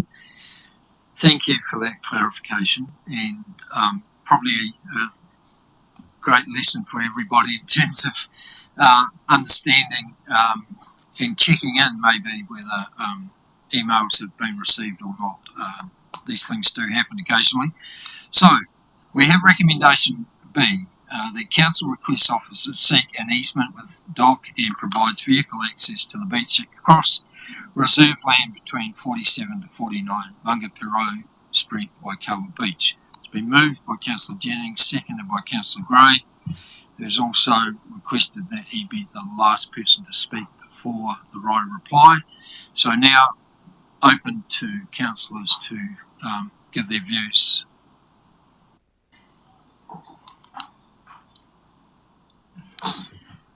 Deputy Mayor Allen. Yeah, thank you, Mr. Mayor. I do support recommendation B.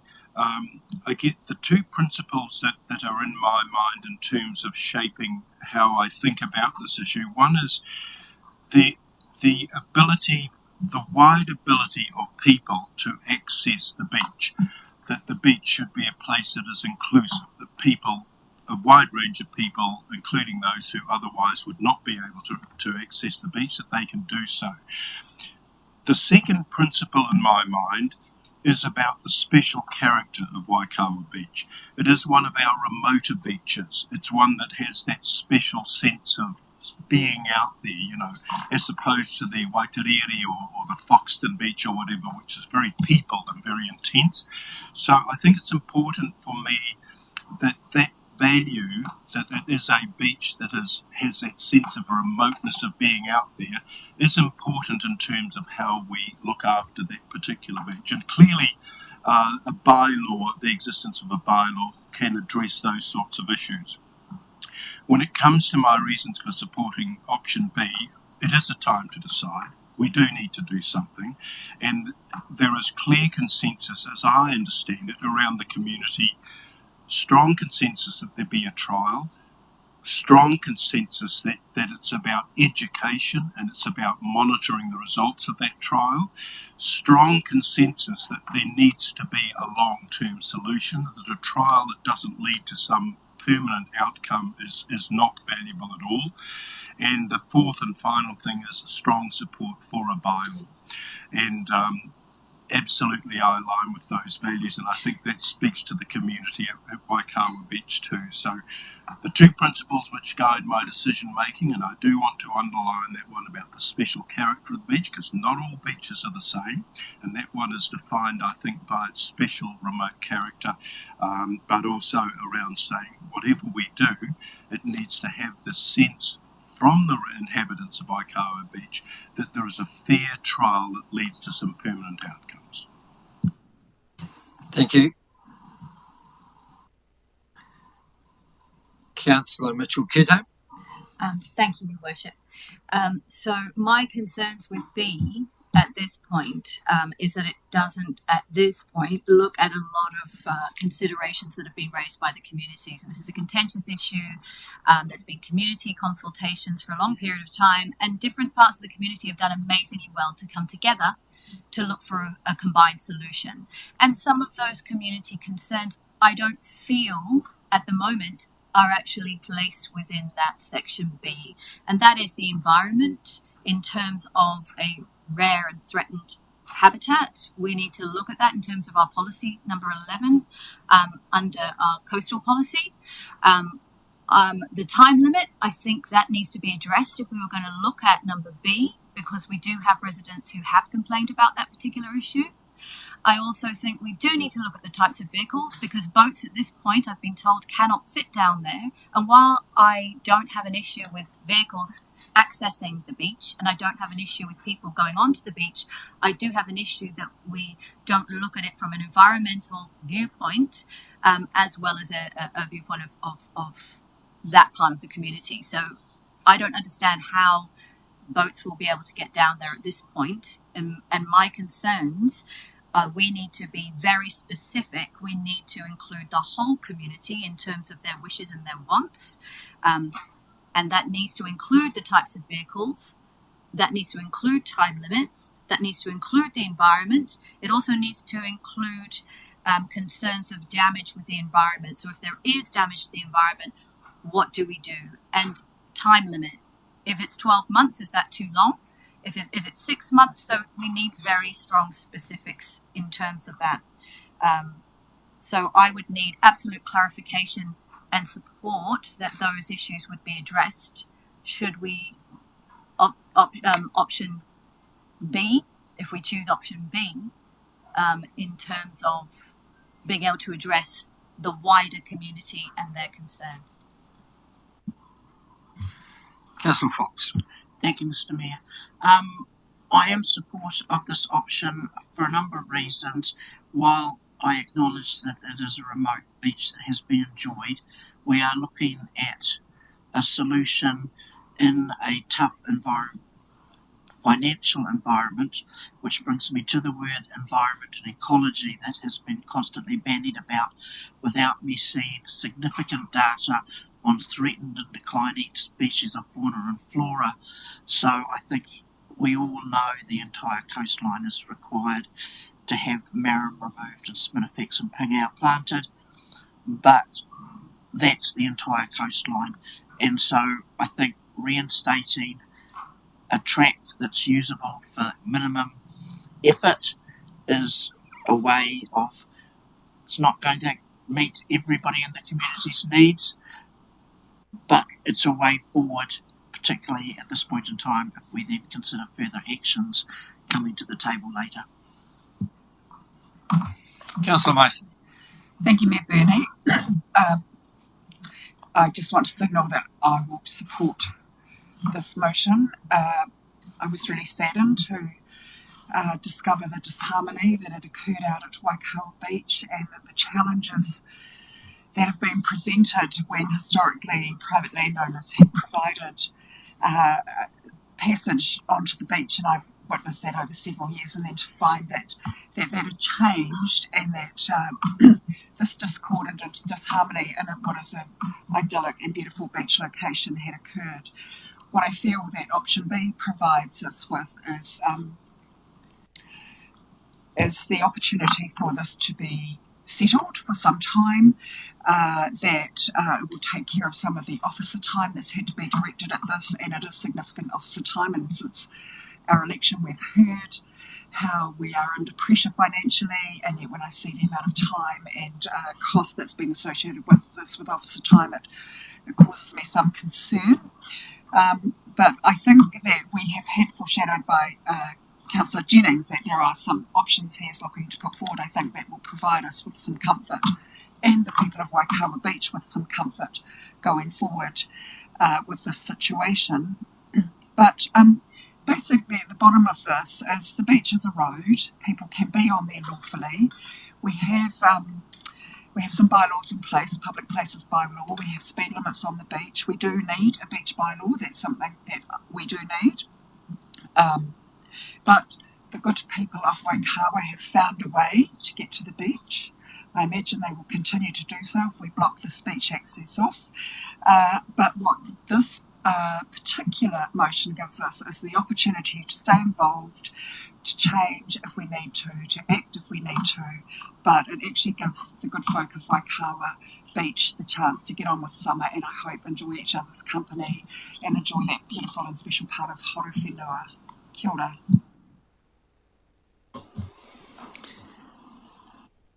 Councillors, just for those that haven't spoken, before I ask Councillor Gray to speak, is there anyone else? Councillor Grimstone.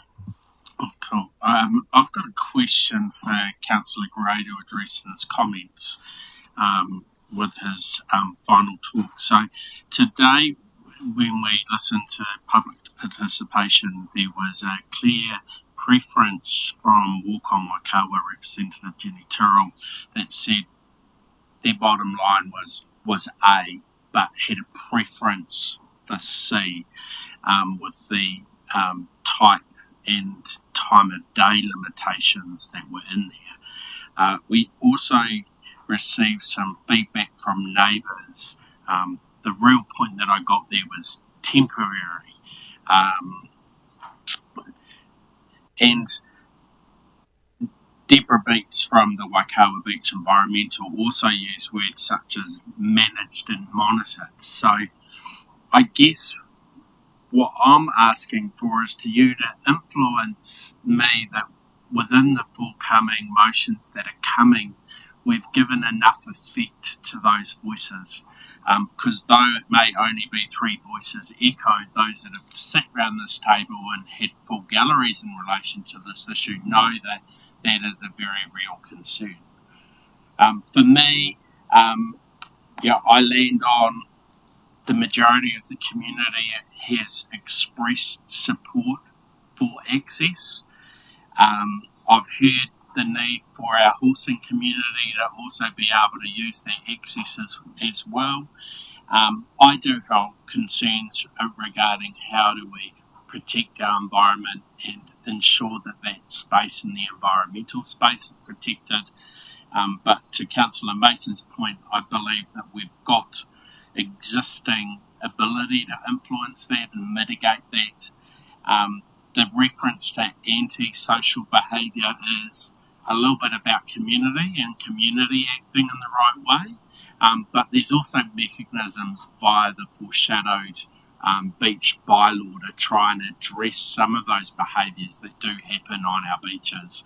That is probably one of the core underlying reasons. So, Councillor Gray, I just ask you to maybe talk to the mitigation points around the monitored access, the types of vehicles and what protections could be refined into to forthcoming motions to give me a greater sense of comfort while I try and throw up which way I do go. Councillor Kidd. Yes, kia ora. Kia ora tātou. I just want to mahi to the community of Waikawa, especially to our hapu, Ngāti Wehiwehi, e mihi ana ki a koutou.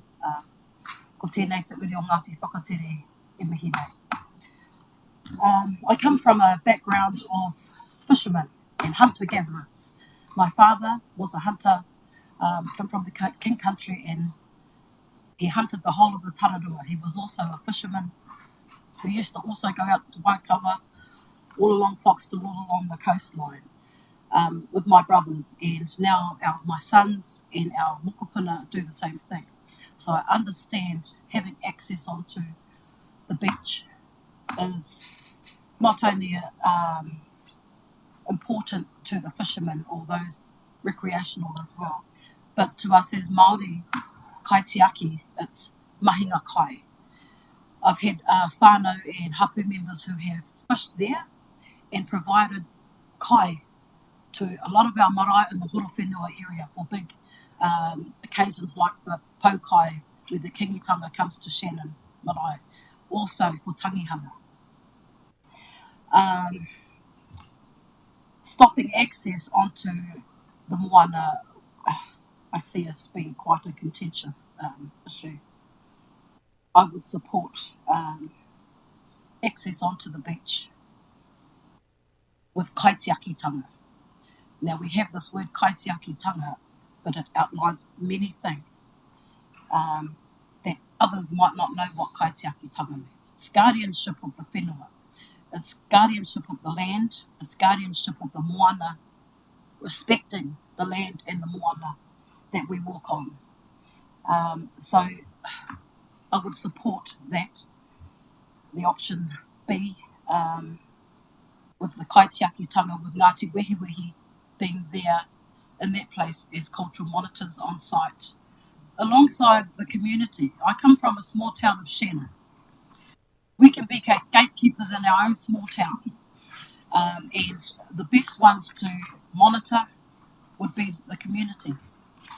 If you can come to a consensus as a community with the iwi who I see who support this access and supporting to enable access onto the beach, yes, that would be a great thing for the Waikawa community. So I would just wanted to share that. And lastly, Mauri Wai, Mauri Whenua, Mauri Ora. There's a Mauri, or an essence, Wairoa essence, in everything, in the land, in the sea, and everything we do. Kia ora. Kia ora, Lani, thank you. I take it that no one else wishes to speak, so I'll now invite Councillor Gray to his submission. Thank you. Thank you, Matt Beauty. Today's decision is not just about a track, it is about whether this council respects individual freedom, local determination and the overwhelming will of the Waikawa Beach community, or whether we will allow a small, highly vocal group of people to hold that community hostage. Council's own consultation received 446 submissions with around 70% supporting vehicle access. This is not a marginal position, it's a mandate. Yet, here we are again, pressured by environmental groups who continue to block progress, inflame division and insist on restrictions that ordinary residents do not accept or do not support. The report states clearly that passive use of the existing track is lawful and does not require resource consent. Vehicles already use it responsibly and the predicted environmental catastrophe has not occurred. The people of Waikawa Beach have always accessed their coastline by vehicle. They do so responsibly, safely and in the expression of their lifestyle and freedoms. And I stand firmly in favour of protecting those freedoms. Individual freedom and determinations matter. Communities must be able to decide how they access and enjoy their environment without being suffocated by ideological restrictions. Let's also recognise that Ngāti Wehiwehi, Mana Whenua support vehicle access provided there is education and community harmony remaining at the centre. Their position is thoughtful, balanced and grounded in lived relationship with the land. But there is another critical point, one that Council cannot ignore. If vehicle access is denied, Council itself will face a long-term enforcement problems and far greater environmental damage. The report warns explicitly that without a designated access point, many in the community will simply create new tracks elsewhere, damaging the dunes more severely than the existing route. That means more enforcement, more conflict, more cost, and more environmental harm. The exact opposite of what the restrictive groups claim to care about. Option B provides clarity, lawfulness, and control. It allows the Council to obtain an easement with DOC, recognise reality, and manage access responsibly, not bury it under restrictions that will not work. Opponents have had years to offer workable solutions. Instead, they've offered obstruction. They ignore the data, ignore the community, ignore mana whenua, and ignore the practical consequences of bans. Consequences that would fall squarely on the environment and the Council's enforcement staff. Councillors, this decision is bigger than one track. It's about whether we trust the people we serve. It is about whether individual freedom still matters in this district. And it is about whether we choose practical management over ideological restriction. I'll just touch on the points from Councillor Grimstone. I think we all see that this is a temporary arrangement. There is potentially a long-term solution where that community may have the option to purchase private land and access through that. If I'm going to put on my previous hat in law enforcement, enforcing things such as this in an isolated community is incredibly difficult. The only way to do that is to enable the community to use community policing actions to weather the behaviour of those around.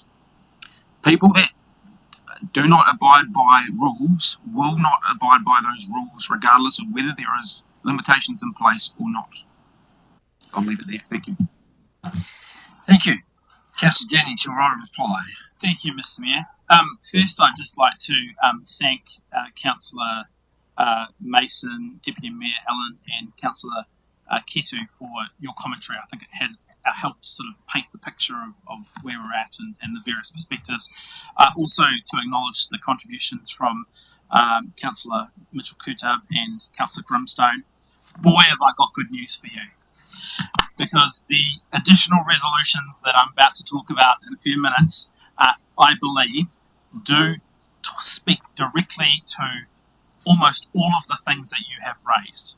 And so I think you can get the assurance through that series of resolutions that I will take you through. I think my reflection on hearing all the debate is that recommendation B, look through the lens of a temporary solution, is the solution that creates the most number of winners right now. It still doesn't meet the needs of the people who want to tow boats down to the beach. It doesn't meet the needs of people who obviously don't want vehicles on the beach, full stop. But this is a solution that addresses the needs and wants of the greatest number of people in that community, in my opinion. I think the other thing I just want to reflect on, and Councillor Mitchell-Kutab raised it around this language of a trial. And Resolution B gives Council mandate to proceed to provide this temporary solution.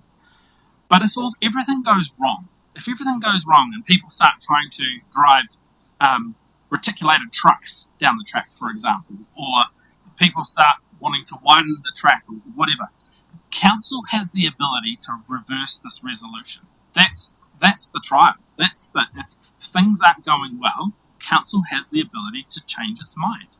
So I feel really comfortable that this resolution puts us in a really good position to do what people want us to do, which is provide access, but respond if there are things that we identify as going wrong.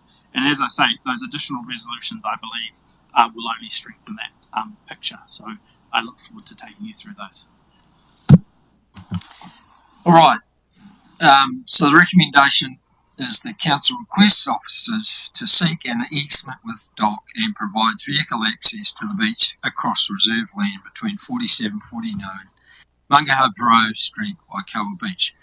And I am going to seek a division on this again, noting that Councillor Olsen has had to leave the meeting momentarily, so won't be voting. So I'm now going to start in reverse order from what I did before. Councillor Young? Yes. And myself is for. Noting Councillor Olsen is absent at the moment. You are online, Councillor Olsen?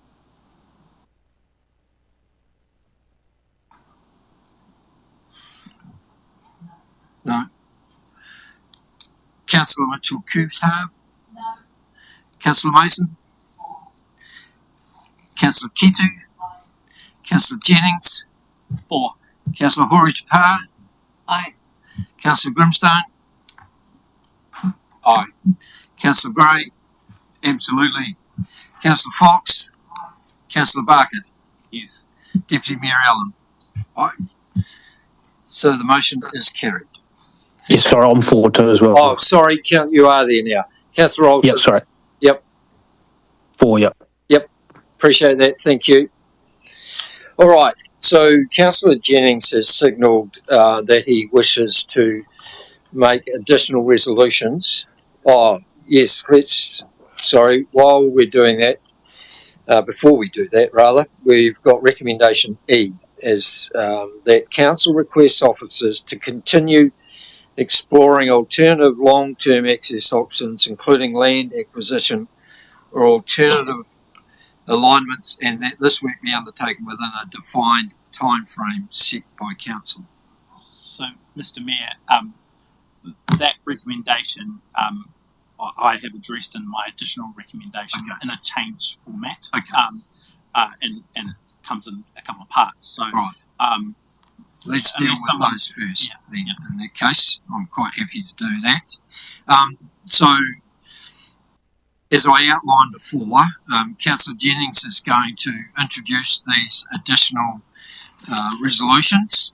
It will then be up to guidance from the table as to whether we debate and discuss those today or that they lie on the table and come back in the new year. So I'll let Councillor Jennings introduce them and we'll take it from there.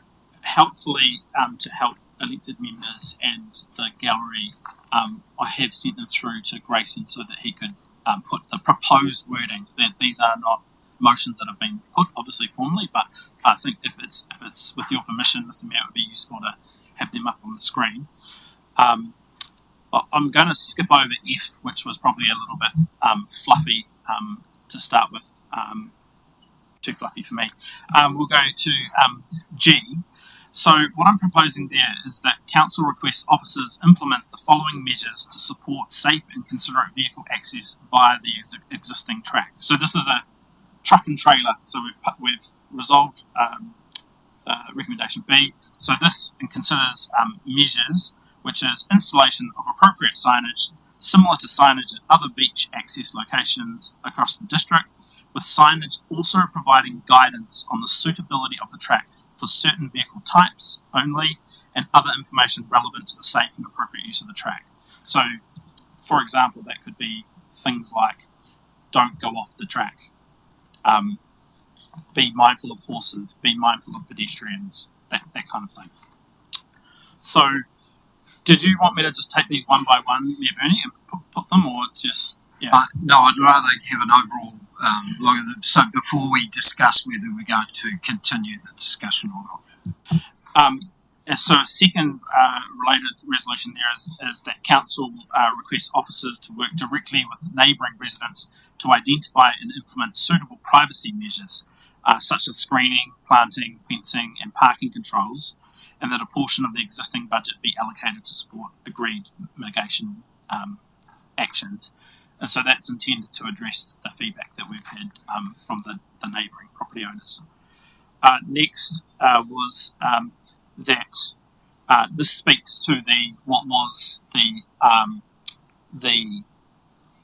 recommendation E in the paper, which is a variation of that, which reads that council requests officers to continue exploring alternative long-term access options, principally those that may be enabled by private land acquisition or alternative track alignments, second bullet, remain open to and invite any options that may be enabled by land acquisition, long-term land leases, licence to occupy, community-led access initiatives, and alternative alignments on other council or privately owned sites that may become viable or suitable over time. And this is intended to recognise that there is still some long-term optioneering that needs to occur, but we're ultimately going to need those solutions to come to us, and that could be through a person in the community purchasing a property. It could be that council looks to purchase a property. It keeps those things open. The next is a resolution that kind of speaks to and reaffirms that the resolution we've just made in recommendation B is intended to be an interim or temporary arrangement. So it reads that Council notes that the decision to proceed with an easement across Dockland is considered an interim / short-term arrangement only, and that this location is not intended or preferred to be the long-term solution for vehicle access to Waikawa Beach, given its current limitations and constraints.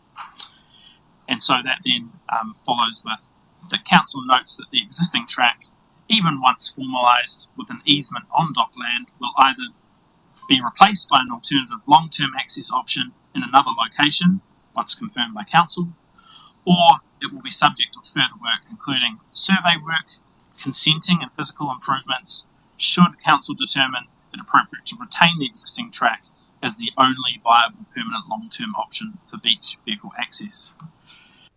And finally, there's two more. Speaking to, this is around budget and money, that Council confirms that the existing 2024 to 2044 long-term plan capital budget allocation for an investigation and delivery of a long-term vehicle access solution for Waikawa Beach be maintained as a placeholder until such time that the direction is reconsidered as part of the 2027 long-term plan process, with options for carryover of an appropriate budget being presented at that time. The next is something that talks to what happened in the context of recommendation B that we've now passed. What happens if maintenance issues or an unsafe condition arises? So this reads that Council requests that if maintenance or safety issues arise on the existing track prior to a long-term solution being identified or implemented, officers are authorised to take only the minimum necessary actions consistent with maintaining safe passages of users, noting that any actions likely to trigger the requirement for a resource consent under the One Plan must be brought back to Council for direction. There's also, during the debate, there was some discussion about the beach bylaw, and so this was something I always intended to address as a floor resolution.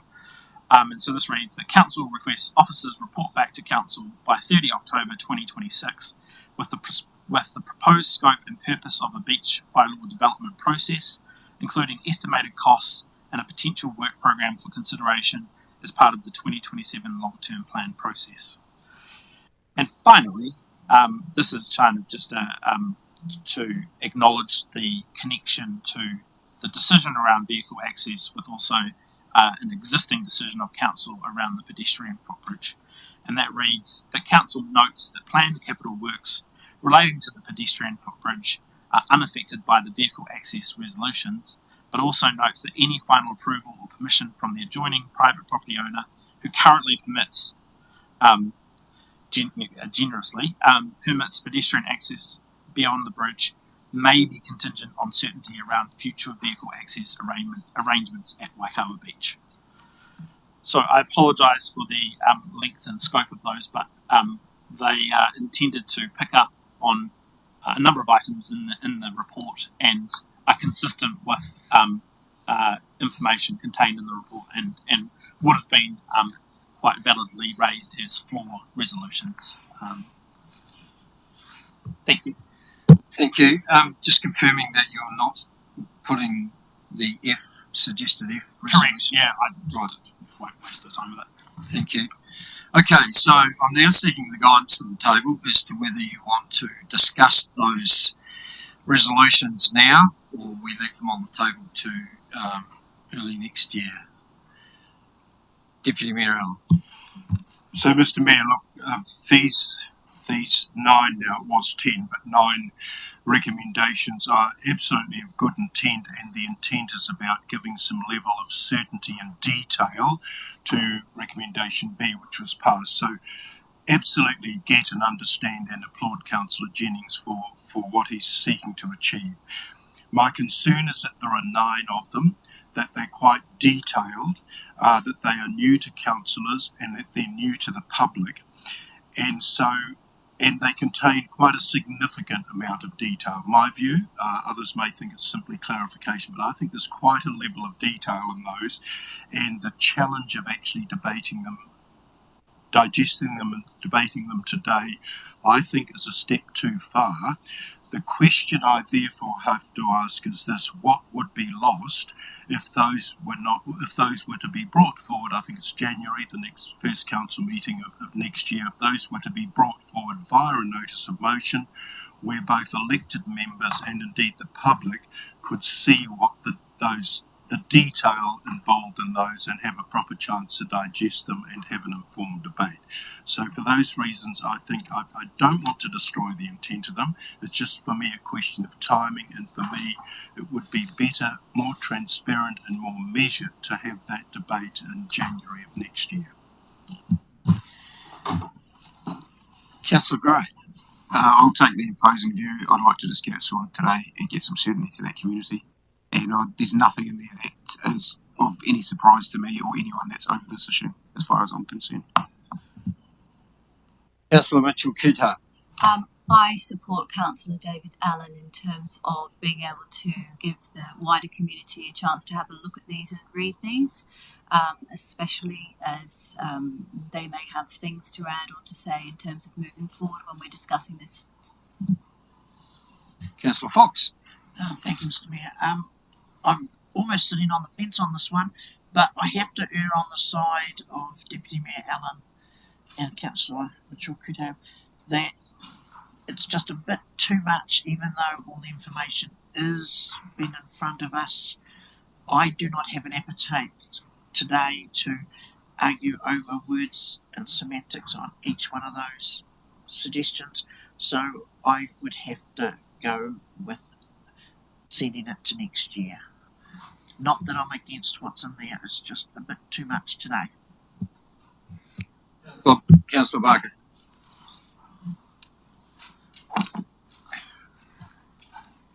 I think it's time we did something conclusive and positive here, and this really kind of fleshes out the option we've just all agreed to, and it's the detail, if you like. And yeah, it's way past time. I think we showed some leadership on this and got it done. Councillor Gribbs. I guess just publicly I'd like to ask, through you, the Mayor, the CEO, a question around assessed risk should we decide to move forward with debating and adopting said motions from the perspective of making an informed decision.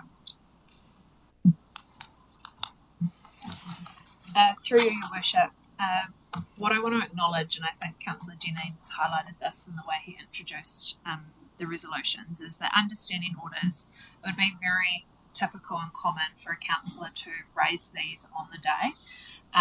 I think what's been acknowledged in the feedback from some councillors is there's a lot of them, and they are quite detailed, and I understand that Councillor Jennings has been quite intentional around them being detailed to give the certainty that the community are looking for. If councillors wanted to err on the side of caution in order to enable the opportunity for public to have a voice into this, reminding you that community have had a number of opportunities to contribute to this decision, and certainly the legal advice that we have continued to receive through this process is that this council has gone above and beyond in its community engagement obligations, particularly with the most recent community working group, which Councillor Barker could attest to because he has been an elected member representative on that. In terms of the question of, well, what does council lose by, or what does they value, what do they gain from delaying this? It won't have any practical impact over summer for the Waikawa community, because you've given us clear direction and mandate based on your decision around option B today. It would really be whether councillors feel like they have had sufficient time to assist them in making an informed decision. That is really the decision that individual councillors have to make. So it's not so much a decision about risk for the organisation or me, it's about you and your obligation in discharging your decision-making obligation. It's, have you had sufficient information to make this decision? Councillor Mason. Through you, Mayor Burney, can I just ask the Chief Executive that based on the first two of those potential motions, that they would simply be operational activities that we would delegate to the Chief Executive, because I would have expected that after the decision we've taken with the previous motion that we would have by default delegated the expectation that we will provide good signage, and that where there is perceived impact on neighbours, that there would be delegated authority under that existing budget that sits there, that the Chief Executive would deal with those first two anyway. Yeah, thank you for the question, Councillor Mason. Like, you're right, G and I they're actually inferred in the way that officers now need to execute. Again, I think, without speaking for Councillor Jennings, I'm conscious of the many voices that have contributed to this process, and I think the intent of the resolutions, despite some of it being quite operational in nature, was to give public clarity and confidence and a certainty on where council sat on this issue.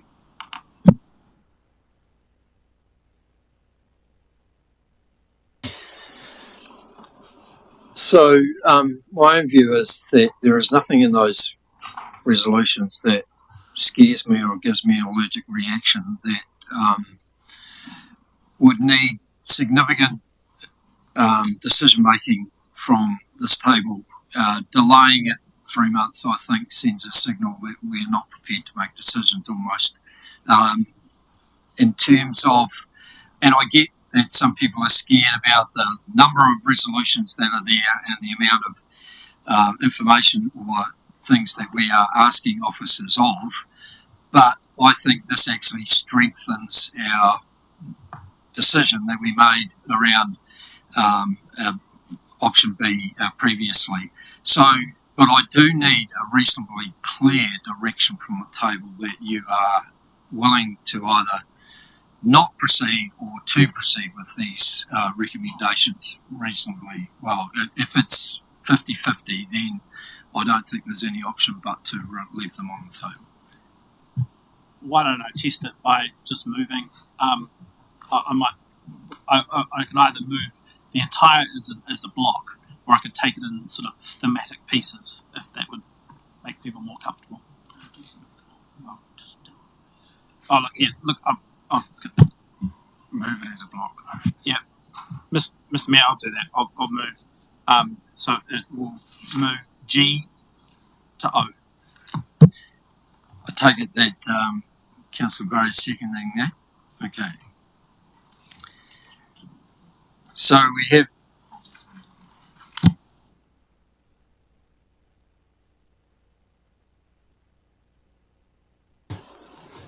Chief Executives just asked me to ask the Democracy Officer here, what is the impact of our decisions if these resolutions fail? One of the concerns would be, given the specificity of these resolutions, that it may potentially block some of the actions that council officers can then take if the resolutions fail. So we couldn't act in contrary of council's decision. You wish to add to that? I just wanted to offer that advice to the table because you need to understand that you've just given us mandate in option B. There is different feelings around the table about whether this is the right time to consider these recommendations. I wonder whether council might want to consider a more procedural motion at the moment, not procedural motion as set out in standing orders, but more like Mayor Burney, whether you might want to consider a decision on whether you take a decision now rather than taking the decision. Because if you take the decision and I don't want to predetermine council's decision, but if the decision fails, you've just given the chief executive delegation to option B, but then not given me any permission to go and do anything to enable it. The choice of council. I wonder, Grayson may be able to help with the wording, but basically it's about, for me, moving to the next item of business on the order paper, which will then mean that if that succeeds, then Councillor Jennings can proceed with the January notice of motion process, so nothing is lost there. But it would also mean that if enough people are supporting that motion, they're saying they're not comfortable to have this matter debated now. And that then gets around the awkwardness of suddenly officers are disenfranchised from doing anything operational. So does that make sense? Great. I just wonder if that's the way we can find words for that to happen, that we basically move to the next thing. If that succeeds, then it in no way cancels Councillor Jennings' ability later to bring the matter forward. Point of order, Deputy Mayor, does that mean is there not Hang already a on. motion Sorry, you're directing your point of order to me. Mr. Mayor, is there not already a motion that's on the floor and seconded, so therefore we cannot move to the next item? You're right. Noting that the advice that you have received from the Chief Executive in terms of what the impact would be if the motion was lost or failed, then that is for the debate around whether we continue with the resolutions or not. So we have those resolutions on the table, unless the mover and seconder wish to withdraw them, and we take a vote as to whether we move a recommendation, which I'm happy to do, whether we actually continue or not. Oh, well, to make this process less painful, and if I was in my car now, I'd be like, please. Happy to withdraw to allow that recommendation to be. Okay. So I will move a resolution that we proceed with the resolutions as G to K or M or whatever they are, is G to O, as proposed by Councillor Jennings, and that we discussed the matter at this meeting. Councillor Jennings is seconding that. We've all had time to discuss and debate that, so I will just seek a show of hands for this, please. And I think everybody, unless there's anyone that wants to make a further statement around this, I think we just need to move on and make a decision. Councillor Hori Tapau. Through you, Bernie, can I just have clarification on what your motion is? My motion is that we debate the topics, the resolutions now. All right? So if it passes, we go back to the original motion or resolutions proposed by Councillor Jennings. All right, so all those in favour? 1, 2, 3, 4, 5, 6, 7, 8, 9. All those against? 2. Councillor Olsen, are you there? He's gone. Okay, so the motion is carried. All right, so now Councillor Jennings. I will move, en bloc G to O as outlined, and I'm very sorry to have complicated this process. Councillor Gray, you wish to second again? Thank you. So the matters are now on the table. Does anyone wish to speak to them? Councillor Jennings. Speaking of the motion with another 5-minute speech. No, in introducing them, I think I've explained the rationale, but if anyone wants to ask any questions during the debate, happy to respond to them and write a reply.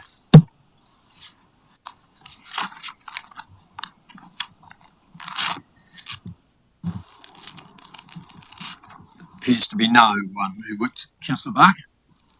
Yeah, it's a little bit mind-boggling, but I think it's still the spirit of the thing is that this gives, the actual body to that original motion, and there's nothing new in it.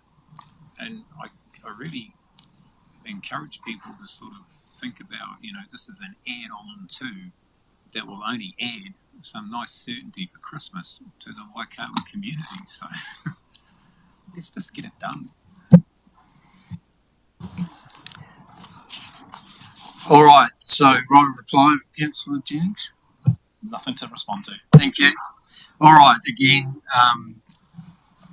we will call for division, please, on this, just so that everybody is clear in terms of that. And I'm going to start with Councillor Grimstone. Yes. Councillor Fox. Yes. Councillor Jennings. Yes. Councillor Mitchell-Kuta. Councillor Barker. Yes. Councillor Mason. Councillor Young. Yeah. Councillor Barry. Yes. Councillor Hori Tapa. Aye. Councillor Ketu. Deputy Mayor Allen. Aye. And I'll vote aye. We got there. Look, and I understand that completely, probably to the members of the public, this is just, wrangled out process that, you probably are shaking your heads out and thinking that why can't you just get on? But it is really important that we get the process right, because there will no doubt be people who will be probably anti some of the decisions that we make. And if we don't follow due process, then we get ourselves into big legal issues and problems. So thank you for your patience. I appreciate the fact that you're here listening to us and debating it. And look, we've at least come to a conclusion that hopefully everybody can get on.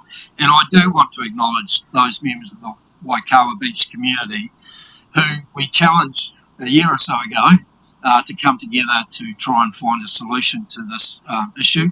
And I do want to acknowledge the work that you've all done in at least getting together to do that. We know we're not completely there yet, but this is a good step in that direction, so I appreciate it. Thank you.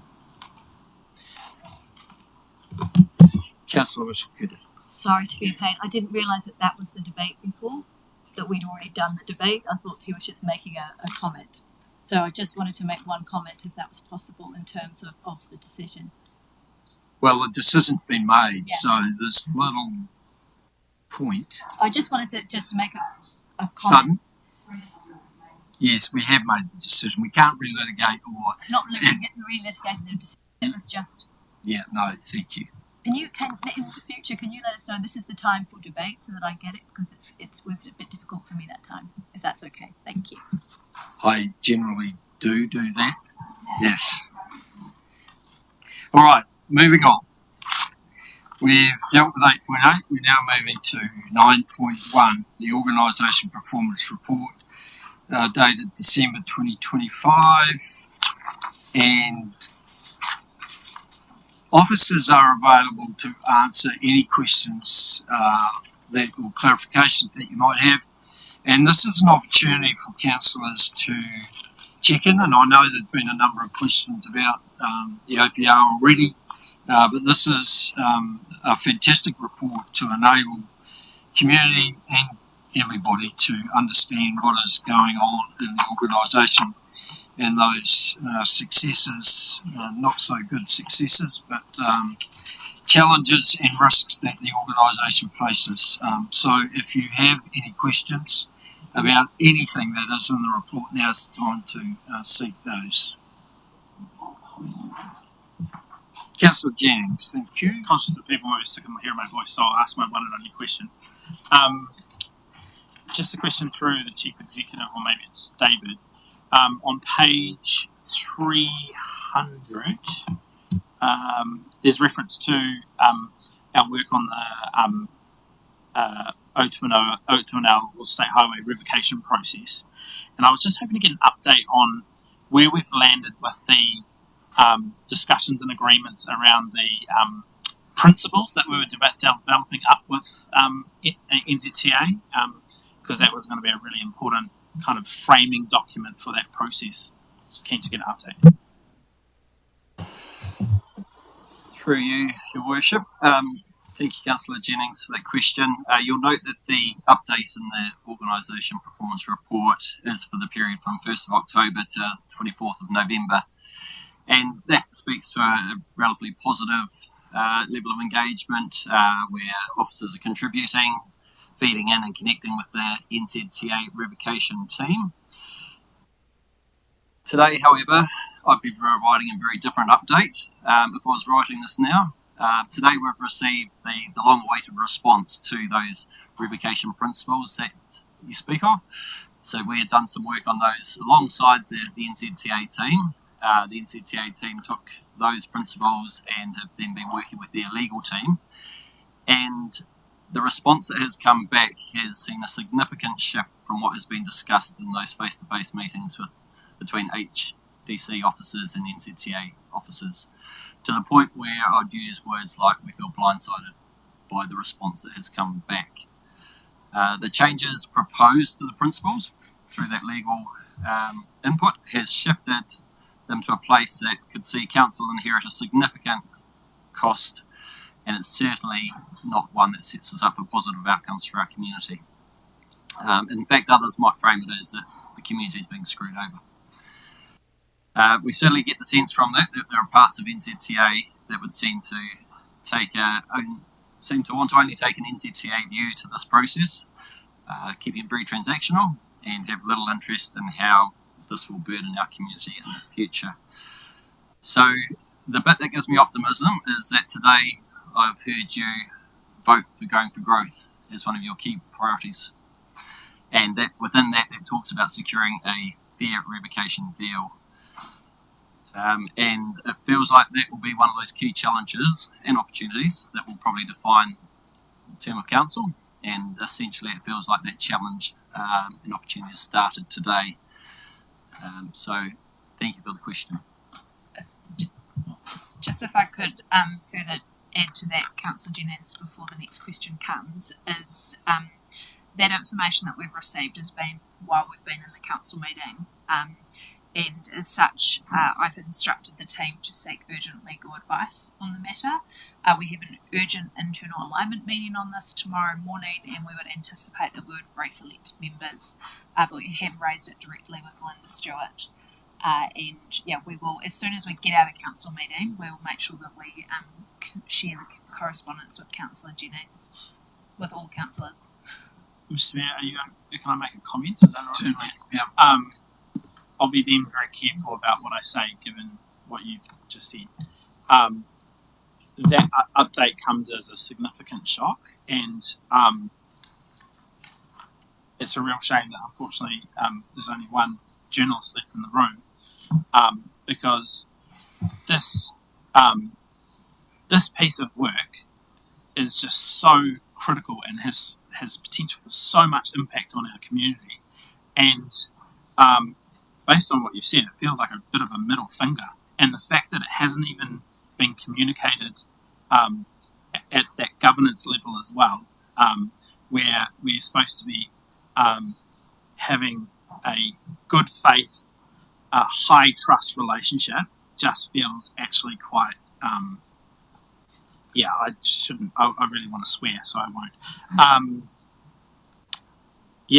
I don't know what to say, but thank you for the update. And have absolute confidence that we will react swiftly to this, and hopefully the community can just be assured that we are going to fight for the deal and that we deserve. And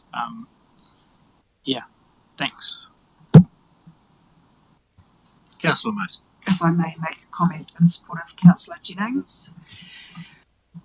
I'm shocked to have heard what I've just heard, and to have heard two seasoned professionals be so appalled by information that's come out that we've heard that our community has been screwed over and that we have been given the middle finger by NZTA. I'm signalling that we've adopted a going for growth model. We've adopted today our direction being about our town centre, our district revocation that I'm in, that we are standing up to NZTA about this, and we took an oath, as you mentioned earlier, Mayor Bernie, that we will get best outcomes for our district, and I think we all have to stand strong on this.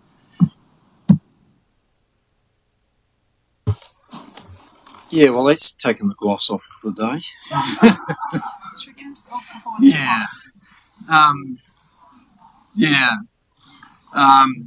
Looks like we're going to be obviously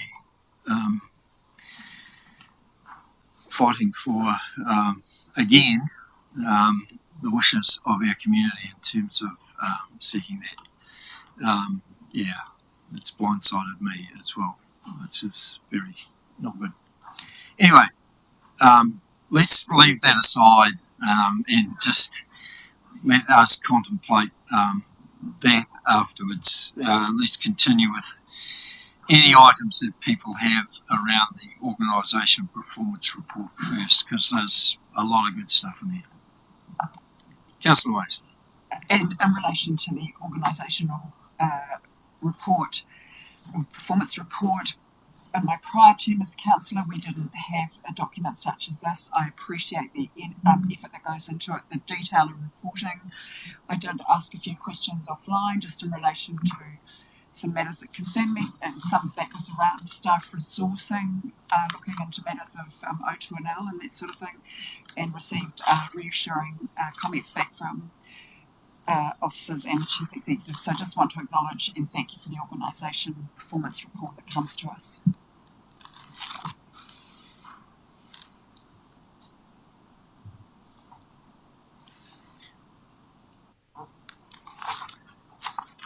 No one else?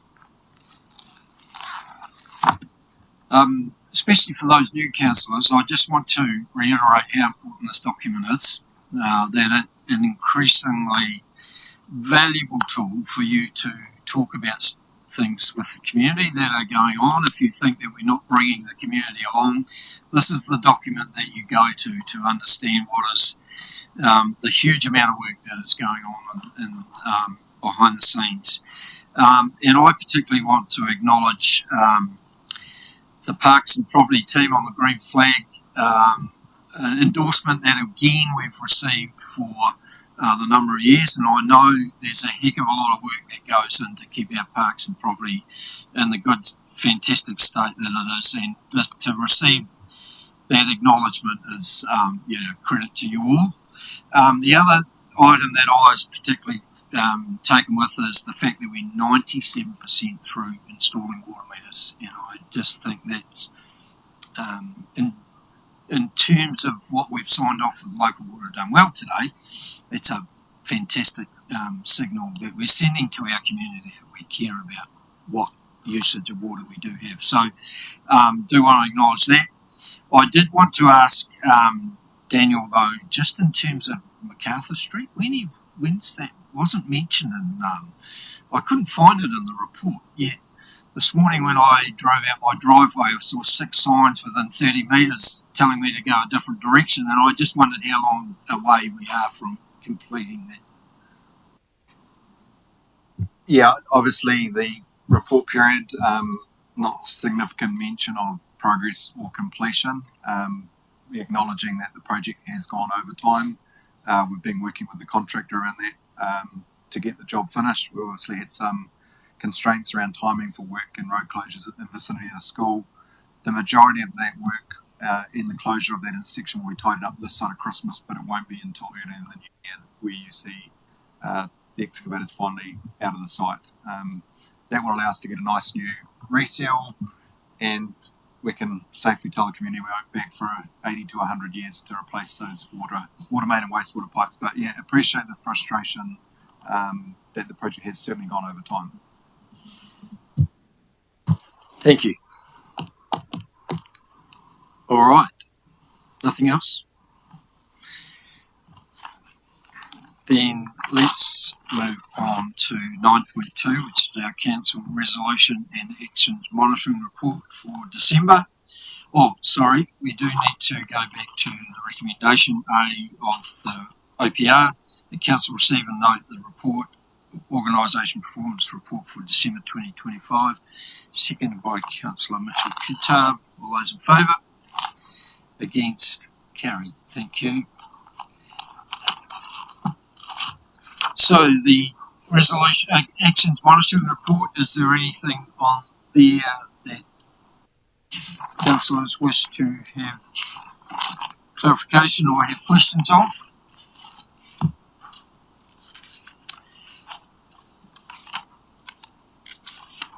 All right, let's move the recommendation that council receive and note the report for council resolution actions monitoring report for December 2025. Seconded by Deputy Mayor Allen. All those in favour? Against? Carried. Then 9.3, the long-term plan 2024-44 actions monitoring report. Again, any item on there that councillors wish to seek clarification on? There being none, the recommendation is that council receive and note the report. Second again by Deputy Mayor Allen. All those in favour? Against? Carried.